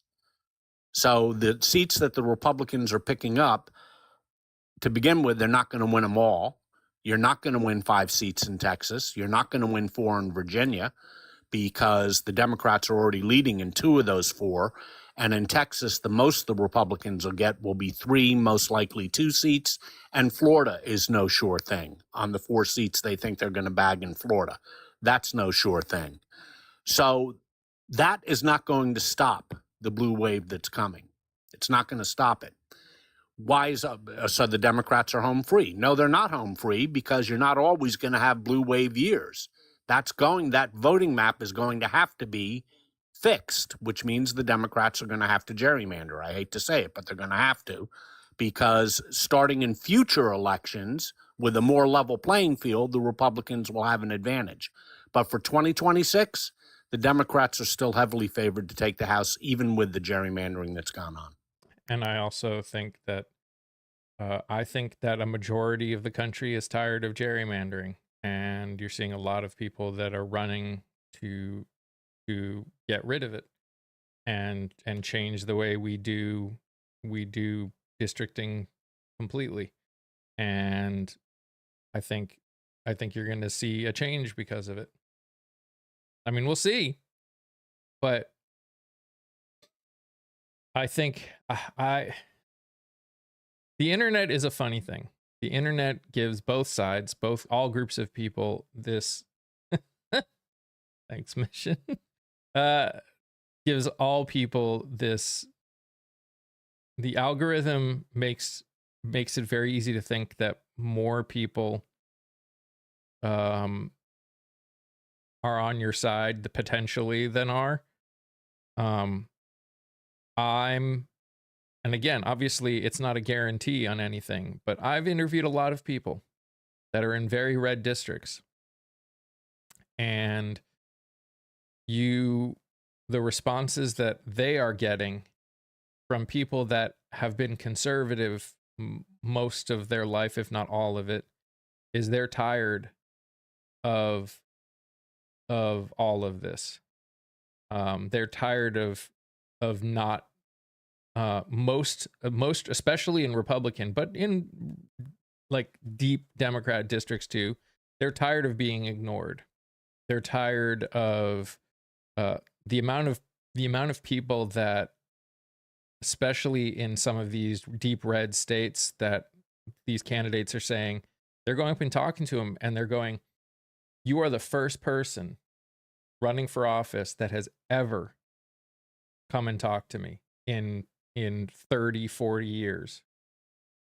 I've never had someone come here and talk to me." I think you're going to see a lot of candidates, especially in rural America, a lot of districts in rural America change because rural America is suffering right now more than ever, and their representatives are not getting out there. Especially their Republican representatives are not getting out there and talking. They're not interacting with the people. You're right, they did. because they were suffering before and they believed, but something is changing. The same kind of idea that changed, that moved a lot of people to the right. There was a feeling that it's not even I mean, yes, there's a lack of education side of things, but it's more than that.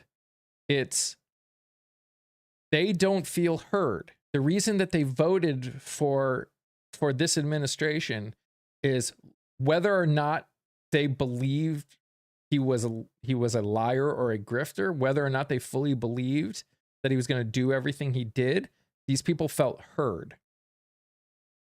And what a lot of people that are running in these districts that have either never had a Democrat run or haven't had a Democrat just win in a long time is they've never they've never had someone come and talk to them, especially someone who understands them. Most of them don't live in their districts. Most of them never hold town halls, never go around and talk to people, never do anything. And I think you are going to see, and if I'm wrong, then I'm wrong, and I'll obviously be quite depressed about it. But I think you're going to see, both in state and federal, something different happen. Something happen that people aren't expecting because Democrats are getting out there in a way that they haven't, especially in rural areas, but representatives as a whole haven't really gotten out and done. I mean, so many of these people that are running have been running for the last year. You know, I've seen, it's been interesting to watch as you spoke, Mike, the chat come by with people giving reasons. I've seen racism, lack of education, Christian nationalism. You want to know what? It's all of the above. And it's also the fact that people felt, especially post-NAFTA, felt that their wants and concerns were not listened to. And, you know, it isn't the Republicans who came up with the phrase flyover country. It was the Democrats who came up with that phrase, and that's come back to bite them. But that's changing now. And I totally agree with Mike. We've been talking about this for a long time. The Republicans, not everything the Republicans do is stupid. The Republicans spent a lot of time in New York and California. They knew they wouldn't win those states, but they picked up a whole lot of congressional districts. The Republicans moved to one of the most Democratic areas of Florida, South Florida, and they turned it. The Democrats turned Southwest Texas, 5 districts they flipped. Why? Because they went in and spoke to people. And now the Democrats are doing that. They've finally woken up. Harris tried it. It didn't work for her, but sometimes it doesn't work the first time out. It takes 2 or 3 times to go and talk to people. But that, if the Democrats win in 2026 and 2028, they'll owe a little bit of gratitude to Harris for breaking that wall and saying, we're going to campaign in areas where we traditionally lose at. And you saw this in New Jersey and Virginia, especially in the last election.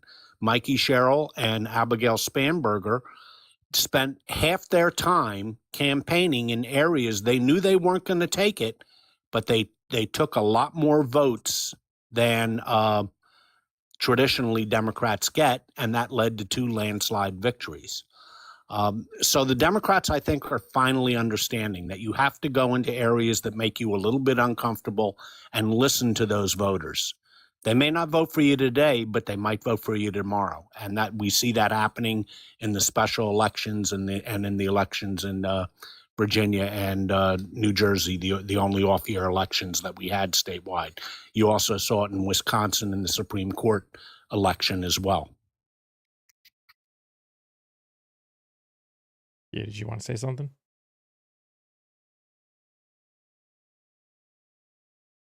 Yeah.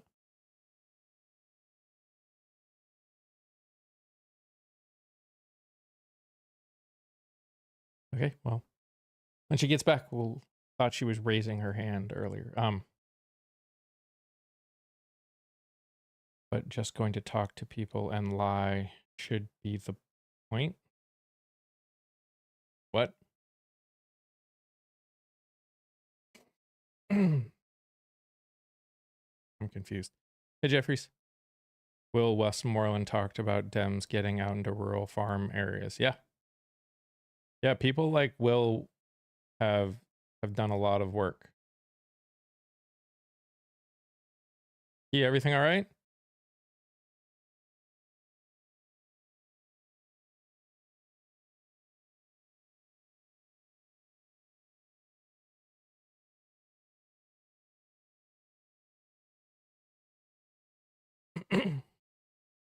Okay.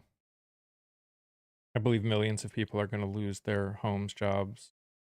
I mean, there's definitely that possibility if things keep going the direction they're going. Yeah. I'm ever. I know. I know. I'm sorry. um, I've already said that the Electoral College is different because that only deals with the president and those are statewide elections.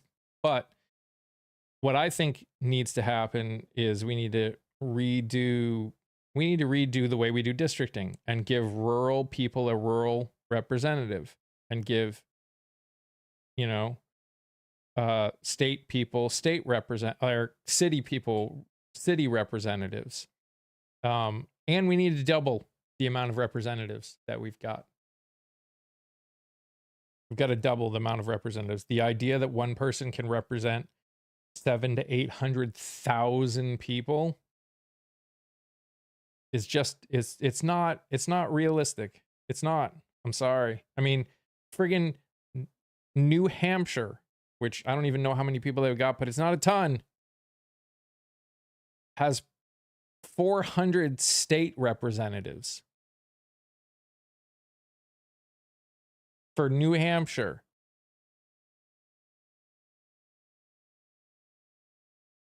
And we've got 400 for the entire country?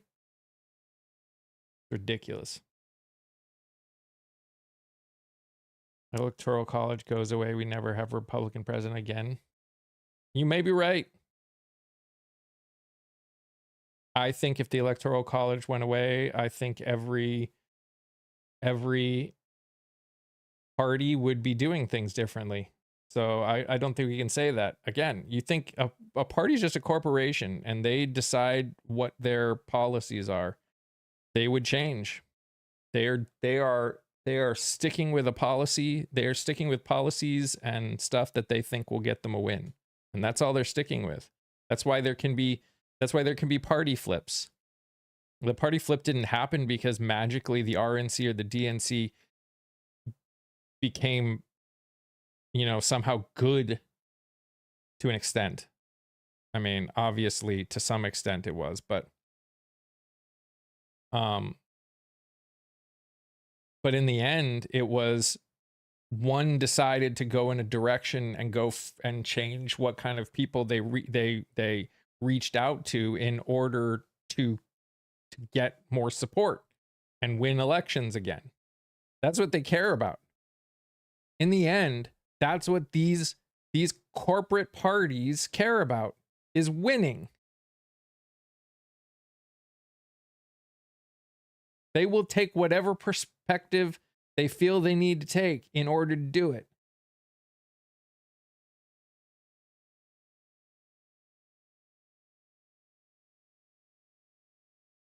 And we need to remember that.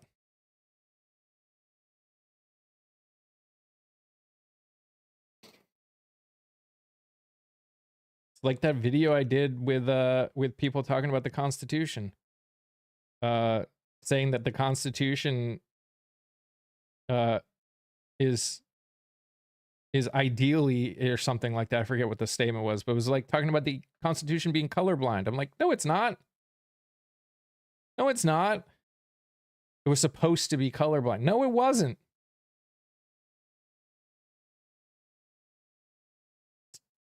Like, straight up wasn't.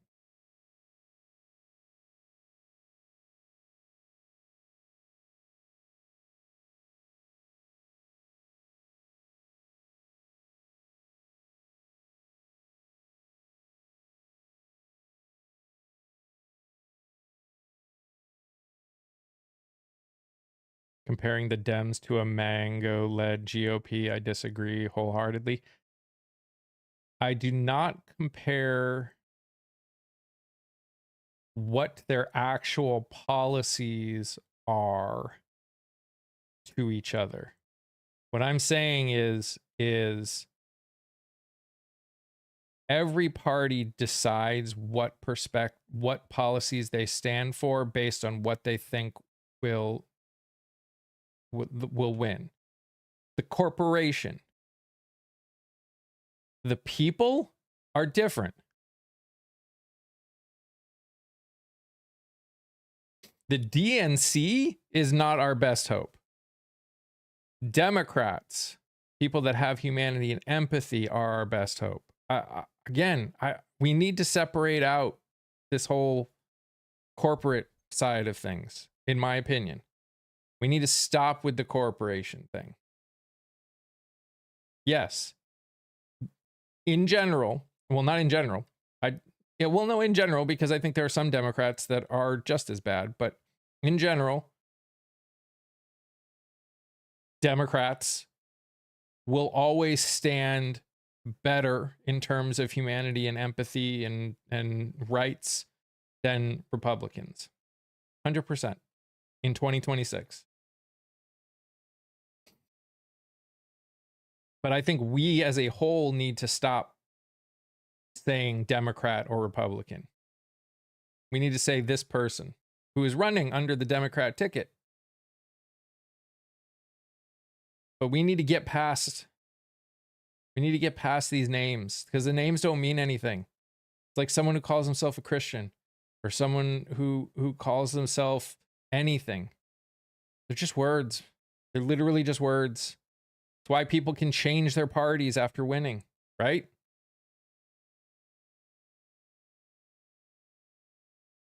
What good does the letter next to your name mean if you can change the letter in a moment's notice?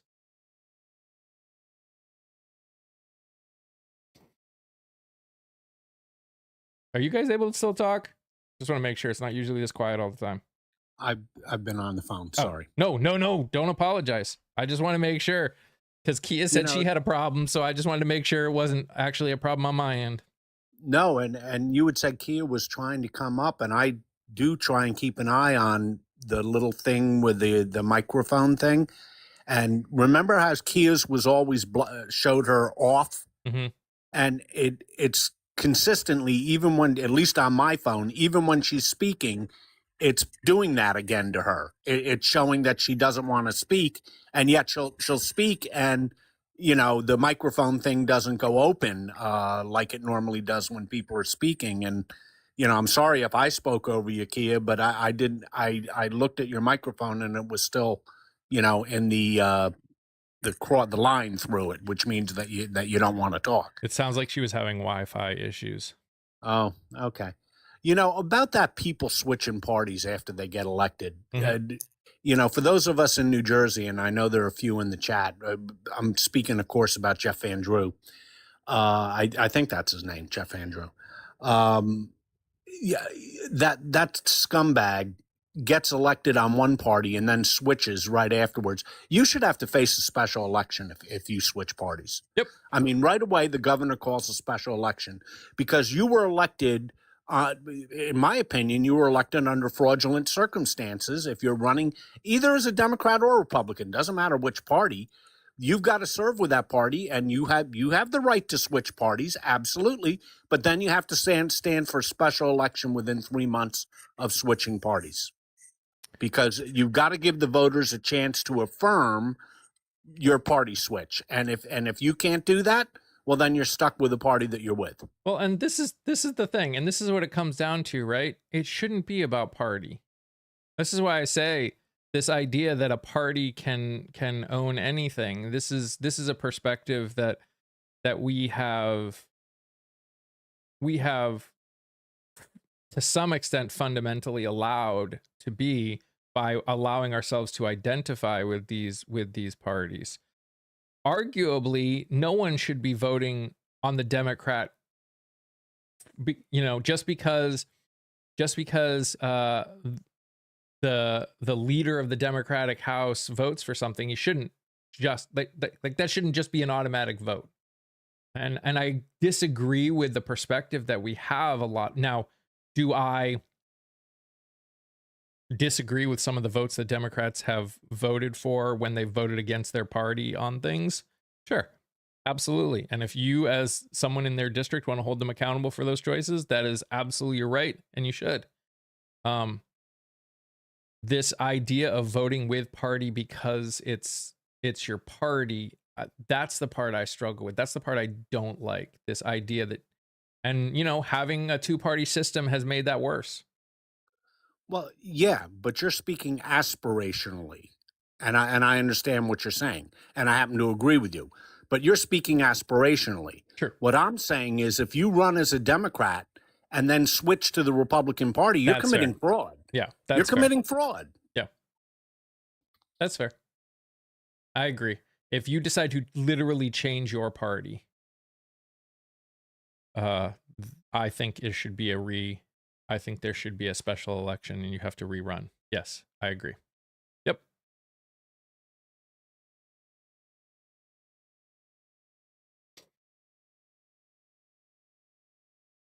And again, this is where it comes back to, do we as a whole care about actually holding these people accountable? That's really what it comes down to, right? Do we as a whole, as a society, as an American voting base, care enough to hold these people accountable, knowing that it could hurt, that it's going to hurt, that it's going to open the door to people, someone from a potentially different party altogether getting in. Yeah, it should.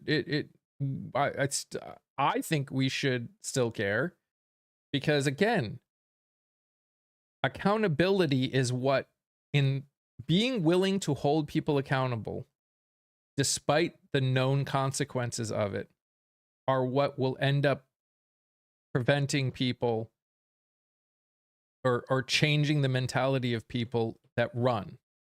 Like, if they know, it's the same thing with the I country and APAC. People don't support that country because they love that country. Now, some do. We know that. They come out and they talk about it. But we know from people, specifically like people like Jimmy Carter, who talked about it straight out on video.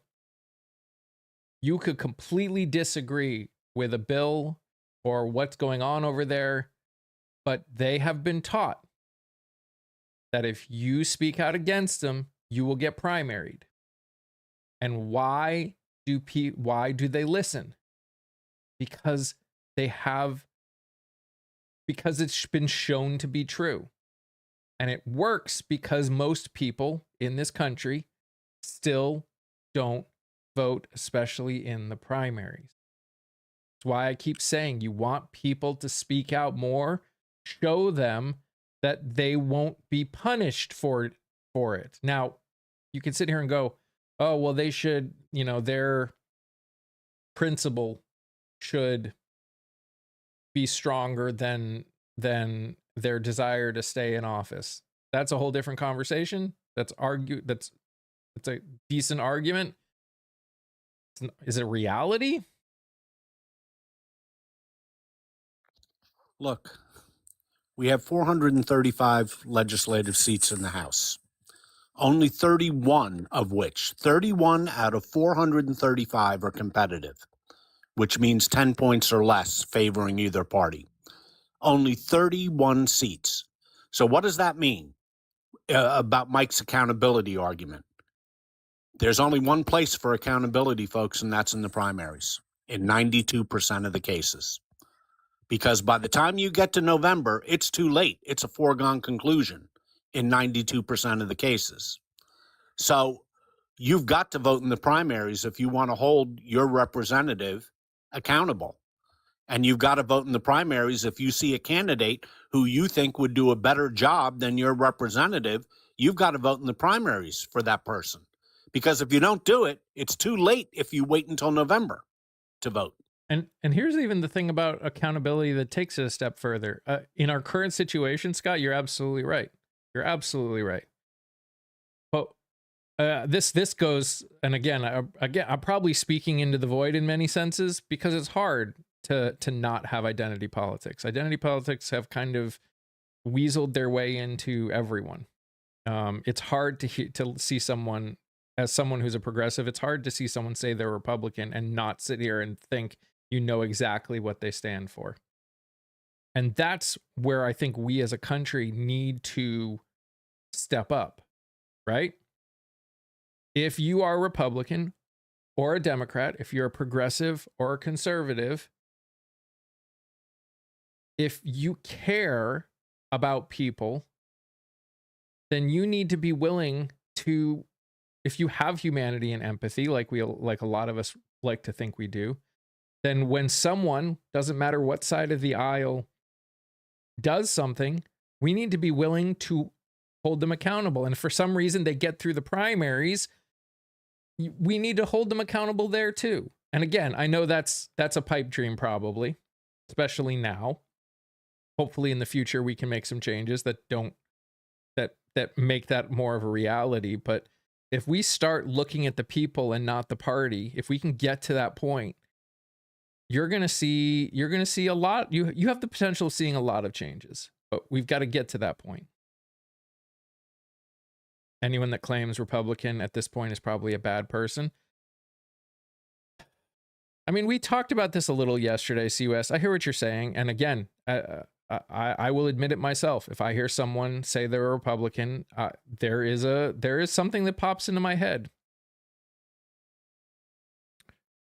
But in the same respect, as someone who grew up in some of those circles,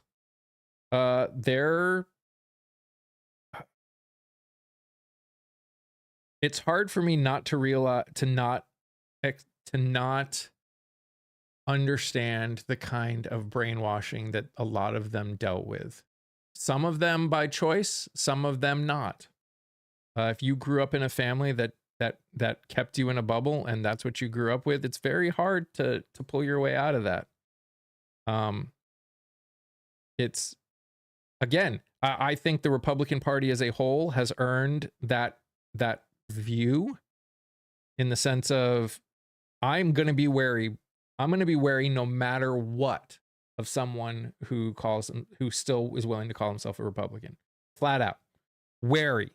Guaranteed. And again, as someone who's got my skin color and is a man and is a Christian, I understand that I'm privileged to be able to not be more not look at it the same way as other people. But I also know from people that I know that have gone. See, here's the thing. And we say today's Republicans isn't yesterday's Republican. This is what I think the problem was, Naomi. I think they were. They may have. There may have been bits and pieces that are obviously different. Obviously, some of the extremism on the right that has come out was not all Republicans. But if you look at the reasoning, if you look at the general gist of it, yeah, it actually has always been. Like, they haven't actually changed. If you look at some of the major aspects. There's quite a lot of difference between this Republican Party and the Republican Party of 50 years ago.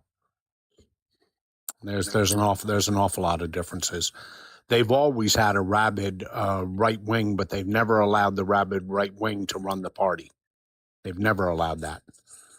They kept them under wraps. They always had their John Birchers. They always had their McCarthyites. You know, they've always had that. But this is, my gosh, Mike, this is a horse of a different color with this guy, especially in foreign policy. Especially, they would never kowtow to Vladimir Putin. They would never do that. That's fair. And again, I know there are differences. I just, after seeing the VRA basically be gutted, I find it very difficult to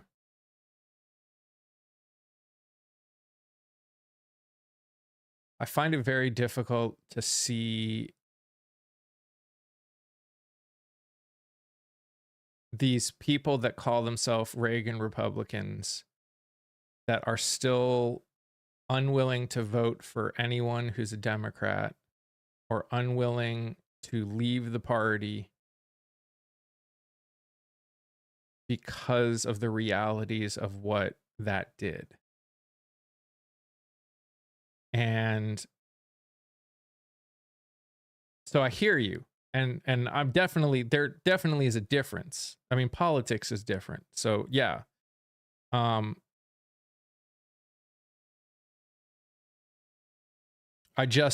think that's where I struggle. You know, I'll say it like this.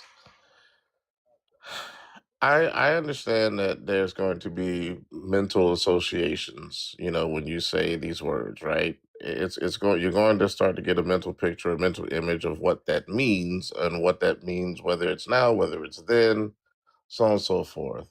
I'll tell you why I'll never fully dismiss someone based on, you know, if they're not, I'm saying if they're obviously as long as they're not identified with something that's, you Sure. know, outrightly against, you know, people humanely. Um, but I don't get tripped up on those words. And I will always let someone show me who they are by the merits of what they do, just flat out. The reason why I say that and the reason why I feel that way is because any of us, any moment, anytime, we can choose to make good decisions for ourselves. And so like I said, my big thing always has been and always will be, are you going to act like you have some sense when you see things going the wrong way? Because there are plenty of, you know, Republicans or lifelong Republicans who didn't support this current administration. There are plenty of them that don't now. They're, you know, or they woke up late, whatever the case. Mhm. All I'm saying is that I'm just wholeheartedly against going, hey, I'm going to dismiss someone if they say they're this. I think, I'm strongly against doing that. for sure. And there are a lot of people that are against it. But the reality is we've got different people with different experiences. And for people that are actively suffering because of the choices, I can understand why they were like, you know, if you still call yourself a Republican, especially if you voted for this, I don't feel like I can ever trust you. I understand that. And again, that's arguably it's a privilege that any of us feel like we're in a situation where we can still trust them, or at least be willing to listen to them. And that is part of the problem that we are dealing with as a whole. And for me, again, it's not I completely write them off.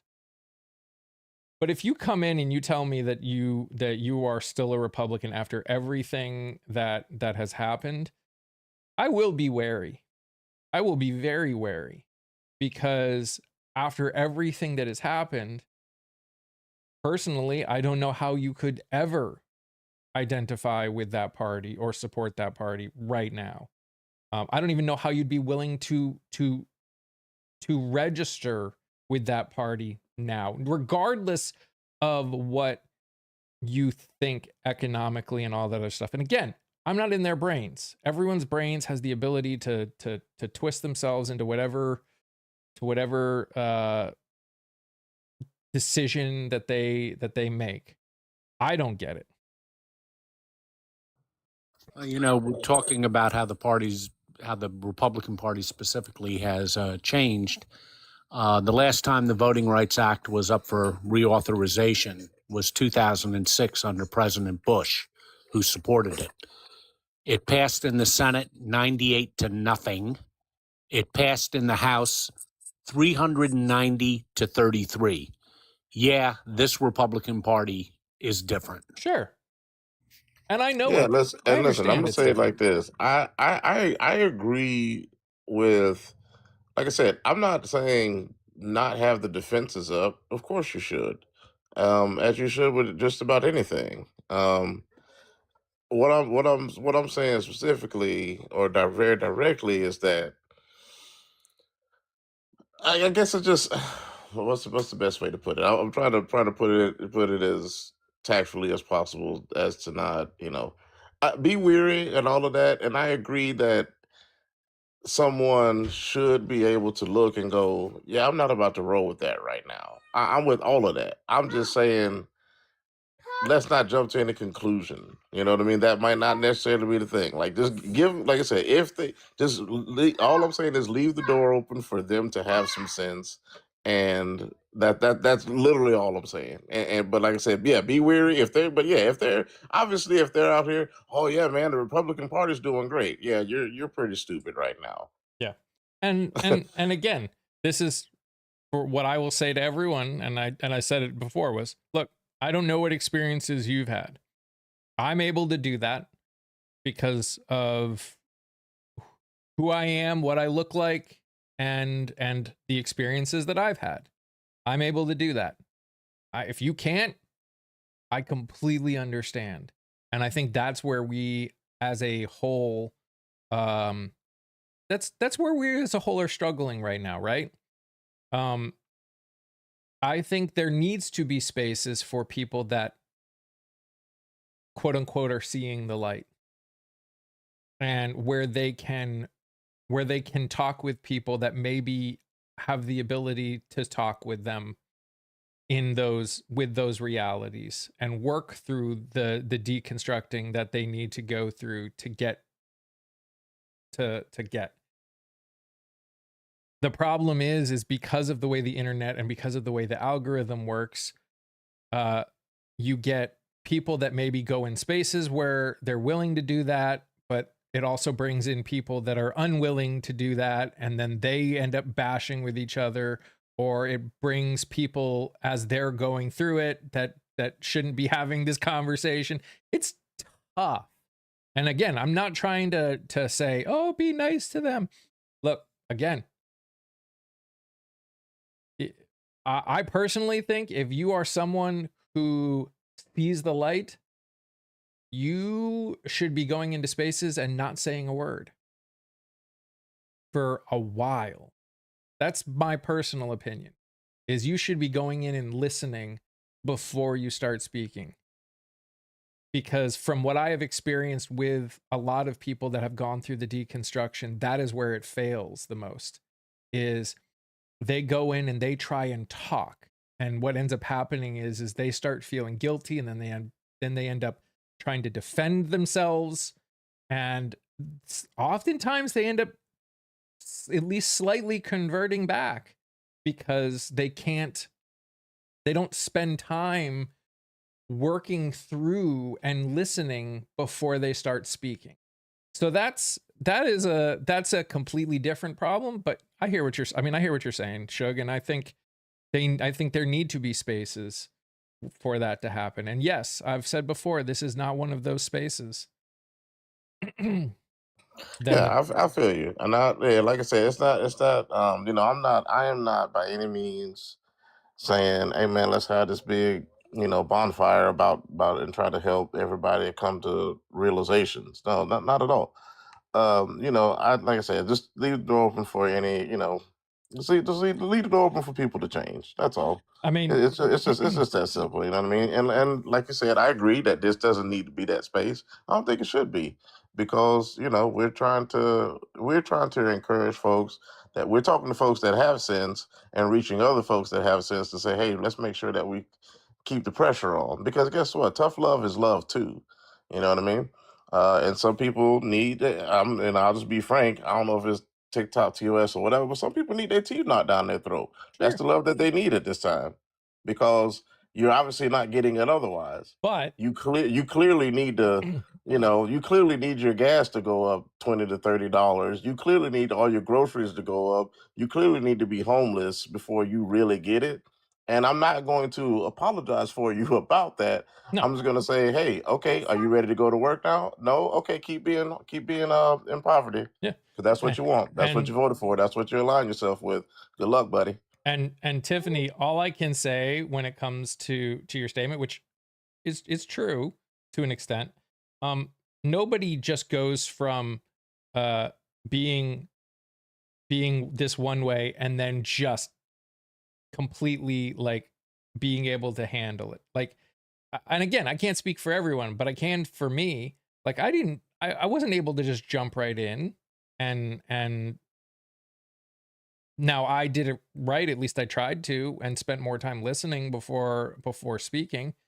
So that helped, but nobody is fully ready right away. And again, the internet makes it that much worse because the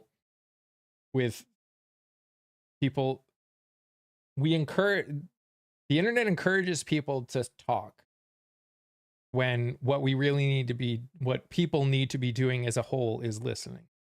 So, I mean, look at this. I sometimes I feel bad, like, because what you guys as a community can do to help this grow is talk more.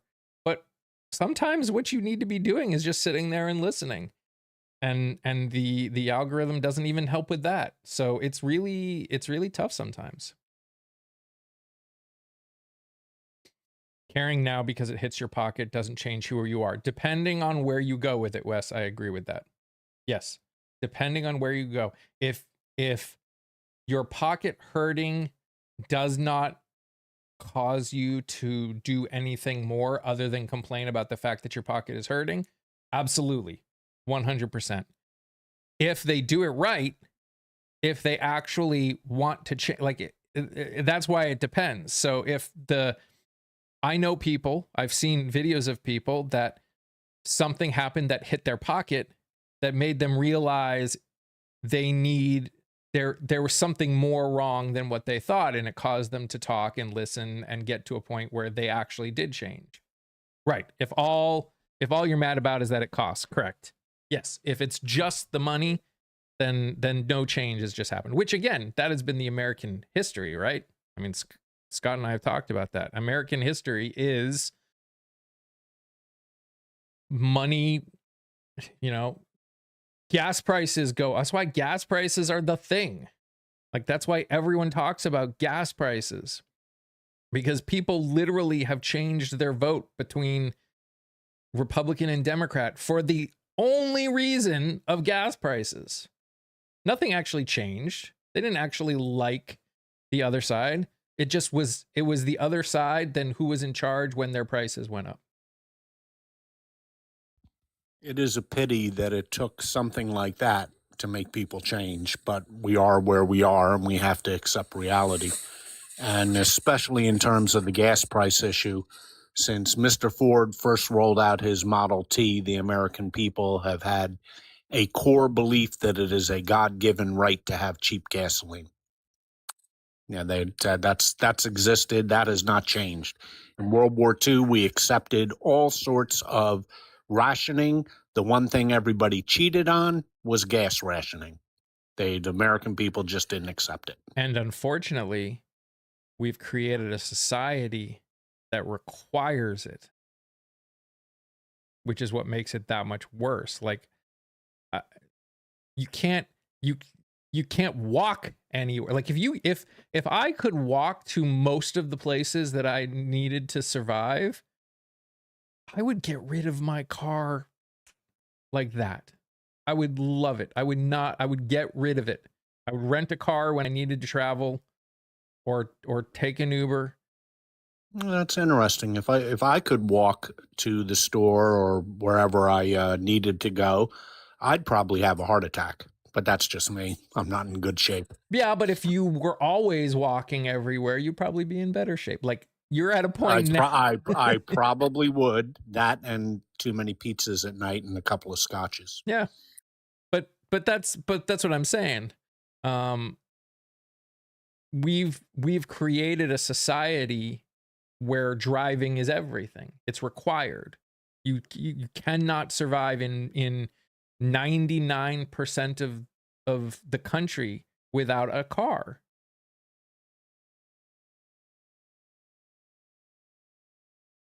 Nope. Yeah. Listen, I'm with y'all. Okay, I don't want to let everybody in the chat know I'm definitely like I'm with y'all 100%. They Mhm. need to put the work in. For Okay, sure. they got to put the work in. That has to come first. It always has and always will. The work always has to come first. Mhm. Um, and everything that y'all all are saying are right. You know what I mean? Like, yeah, if you're just trying to do it to grease your own pockets or whatever, yeah, you're still a crappy human being, and nobody's gonna rock with you. And I'm not encouraging anybody to rock with anybody like that. Yep. So I was gonna make that uber clear. The thing is we like hopefully the goal would be for people to realize that we all need each other, right? Nobody lives in this vacuum where we could just, I don't care if you quote unquote live off the grid, you still got to go get supplies. Like, you don't grow your own food. You know what I'm saying? We all exist on this ball together. Mhm. So the better we can come together, and I'm talking about us that have sense, the more we can come together and stay together and stick together, the better off we'll be. And the crazy part to me is about especially when folks want to be racist towards us specifically as black people, it just don't make no sense. Y'all don't want all these good seasonings on your food that we have, all the fashion and the culture and the music and everything else that we done brought for y'all to what are y'all hating on? They don't even make no sense. It's Mhm. real stupid. And then if you look at it, every time you look at any point that black people are affluent or that they come up, it seems like everybody else also gets a benefit from it. Civil rights happen, and then all the other marginalized communities start realizing, hey man, we can take a page out of that playbook and we can start coming up. And we can start getting some stuff changed for our communities too. Wow, isn't that interesting? This is very interesting. Yet the people who have been most oppressed historically in this country and just about all around the world benefit and contributed the most. And guess what the wildest part is to me? We're not even tripping about other people enjoying it. We just want to make sure that you stop trying to leave us behind because you can't do it without us. Just real talk. Can't do it without us, man. So why try? Why try? And the thing is, we're not trying to do it without you either. We Mhm. want everybody to come up. But for some reason, everybody wants us to be held back and held down. It's out of control. I agree. I agree. I would add, though, into that our indigenous brothers and sisters. We have a lot of problems with that. And I think a country shows how good it is by how they treat the ones that are discriminated against the most. And unfortunately, I think we really have a long way to go. The other thing, too, that I would say is since the very beginning, just meaning that I think we come by this honestly, but in the very beginning, there was always an us and them just forever. And you can pick whatever time you want in our US history or America history, and you'll see that one side fighting the other all the time. What's on the other side, that can change. But one of our judges wrote that when it came to our trans community that was being negatively affected by the military memo ban. And the judge came in and said, look, this is the next group. We always got to have someone on the other side that's not as good, unfortunately, and then they're targeted. And I think there's something to be said for the fact that we're splitting into two sides rather than three. I would absolutely recommend taking a peek at the Bull Moose Party. I know it's weird, but Teddy Roosevelt was the most successful third party launch that we've ever had in the country. Uh, he almost was in. He had beat the Republican nominee, which was Taft, I believe, and so the Democrats won, but he was the most successful. And if you take a look at how that party came about, it might set up a blueprint. Well, it also helped that he was a former two-term president who was amazingly popular. But Right. and you're quite right. He beat Taft in the popular vote in the election of, what was it, 1912? I guess it was. I think so. It was right before the Bolshevik Revolution. So that would have been that was 1917. So yeah. Right. Got it. Yeah. And that's what made Woodrow Wilson the president. Otherwise, the Democrats wouldn't have stood a chance. Mm-hmm. Yep.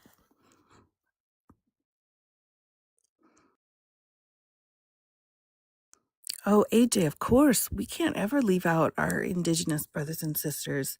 That's, part of the fabric of this country. Very important. Yeah. This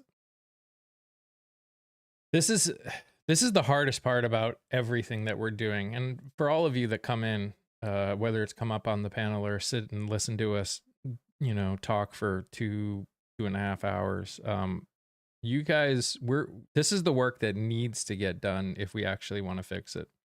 The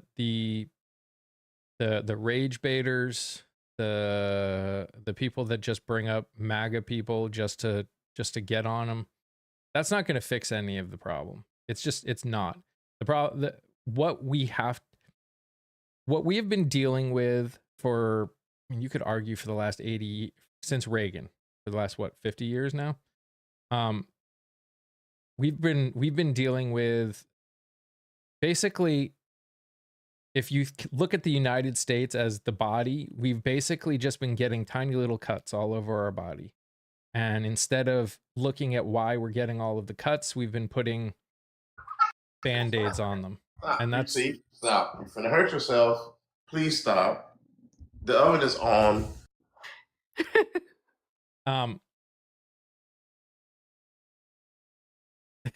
Sorry.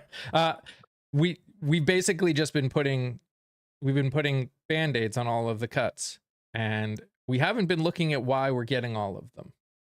And so we're at this point where we're getting so many cuts that we can't even put enough Band-Aids. Like there isn't enough Band-Aids for all of the cuts that we've got.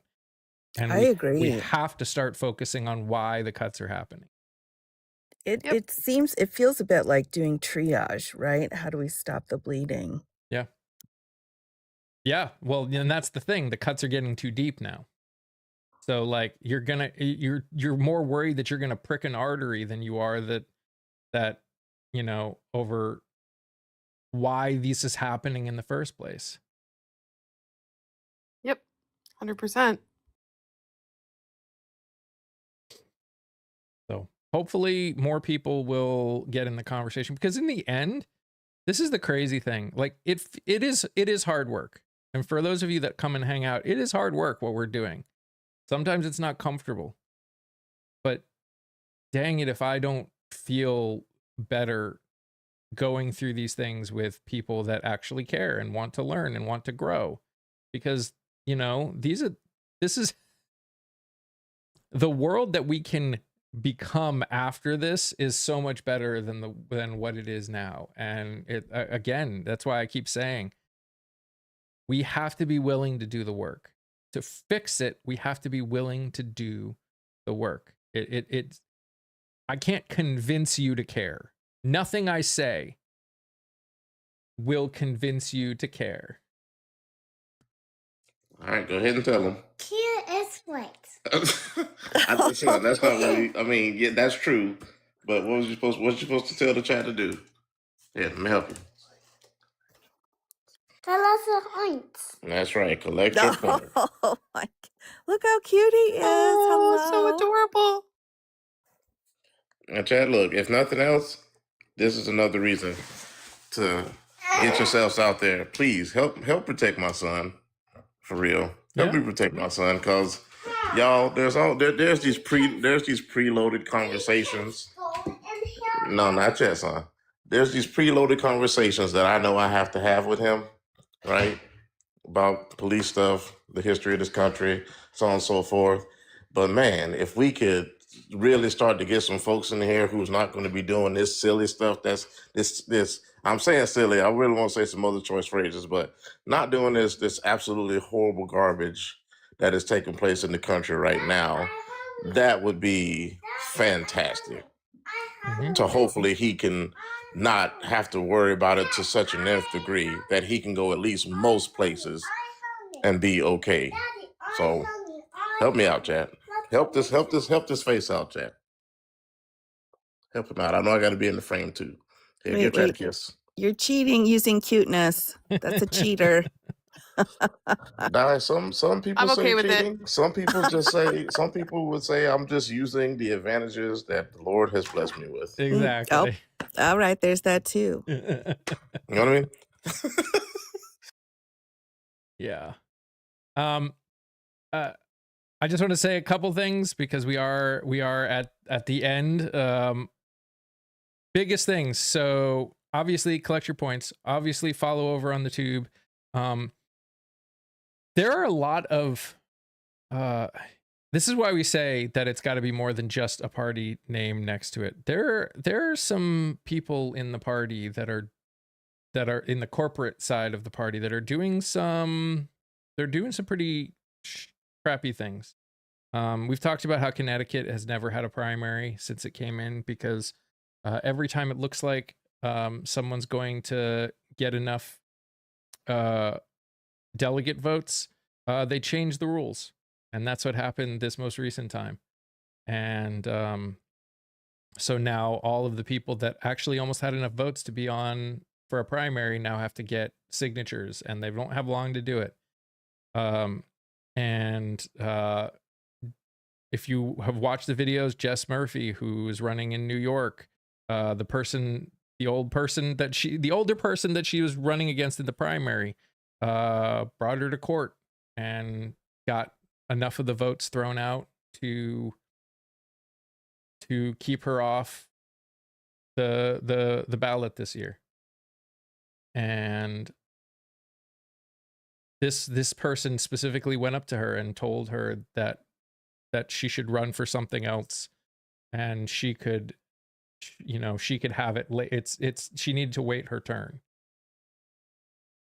This is a Democrat that told her that. So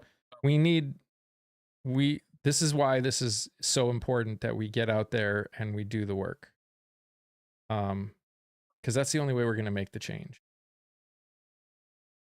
There starting next week, there are going to be goals over on the tube to try and grow over there, because as you've learned from over here, there's a lot of issues, especially with people's stuff getting filtered. So, but there's other things going on, and it's changing, and in a way that I'm not super happy with. But there's going to be some fun things. And if I hit the goals, there's going to be giveaways, and giveaways are always fun. So make sure you go follow over there. Watch the videos of the people that are running. Grifting on social media is not activism. I never said I was an activist. I'm a content creator. I didn't know we had to be active. I'm just sitting here. Is that active enough or not? I don't know what their point is, and please take your Canadian flag down. You're embarrassing us. Here's my answer. Take your Canadian flag out of your name because you're embarrassing us. That is not a Canadian perspective. I do not authorize that. Go. Get it. All right, guys. I will see you tomorrow morning. Thank you for the likes, the shares, and gifts. Thank you for everyone that came up in the panel. I always love it when all of you come, and I would love to start setting having work. Right now I'm just putting what's going on in the day, and then we end up having good conversations. The goal is maybe at least to have planned conversations at least a couple of the days, so we can really go in deeper from the beginning. So there are things that are going to be happening. There are things that are changing that I think will head us in the right direction. But please go out, get some vitamin E, do something that's fun, do something that makes you that makes you smile and laugh, because that is just as much of a form of resistance as anything else that we do. If you use Discord, join join the Discord. I'm trying to get things going on there again. It's kind of gotten really quiet, and you also get alerted when we go live. Also, if you join the bulletin board on TikTok, I guess now it's set up that you get alerted when I go live too. So you should join that as well. Anyways, thank you guys for being here. I appreciate you all. You guys are amazing just the way you are. What's the Discord? If you go into my page, Rara, there's a link that you have to copy and paste it because TikTok is weird. But if you copy and paste it, you can get in. You guys are amazing just the way you are, and I love you all very much. Stay safe, stay healthy. Remember to sing, laugh, dance, smile. Do something that makes you happy. Bye, guys.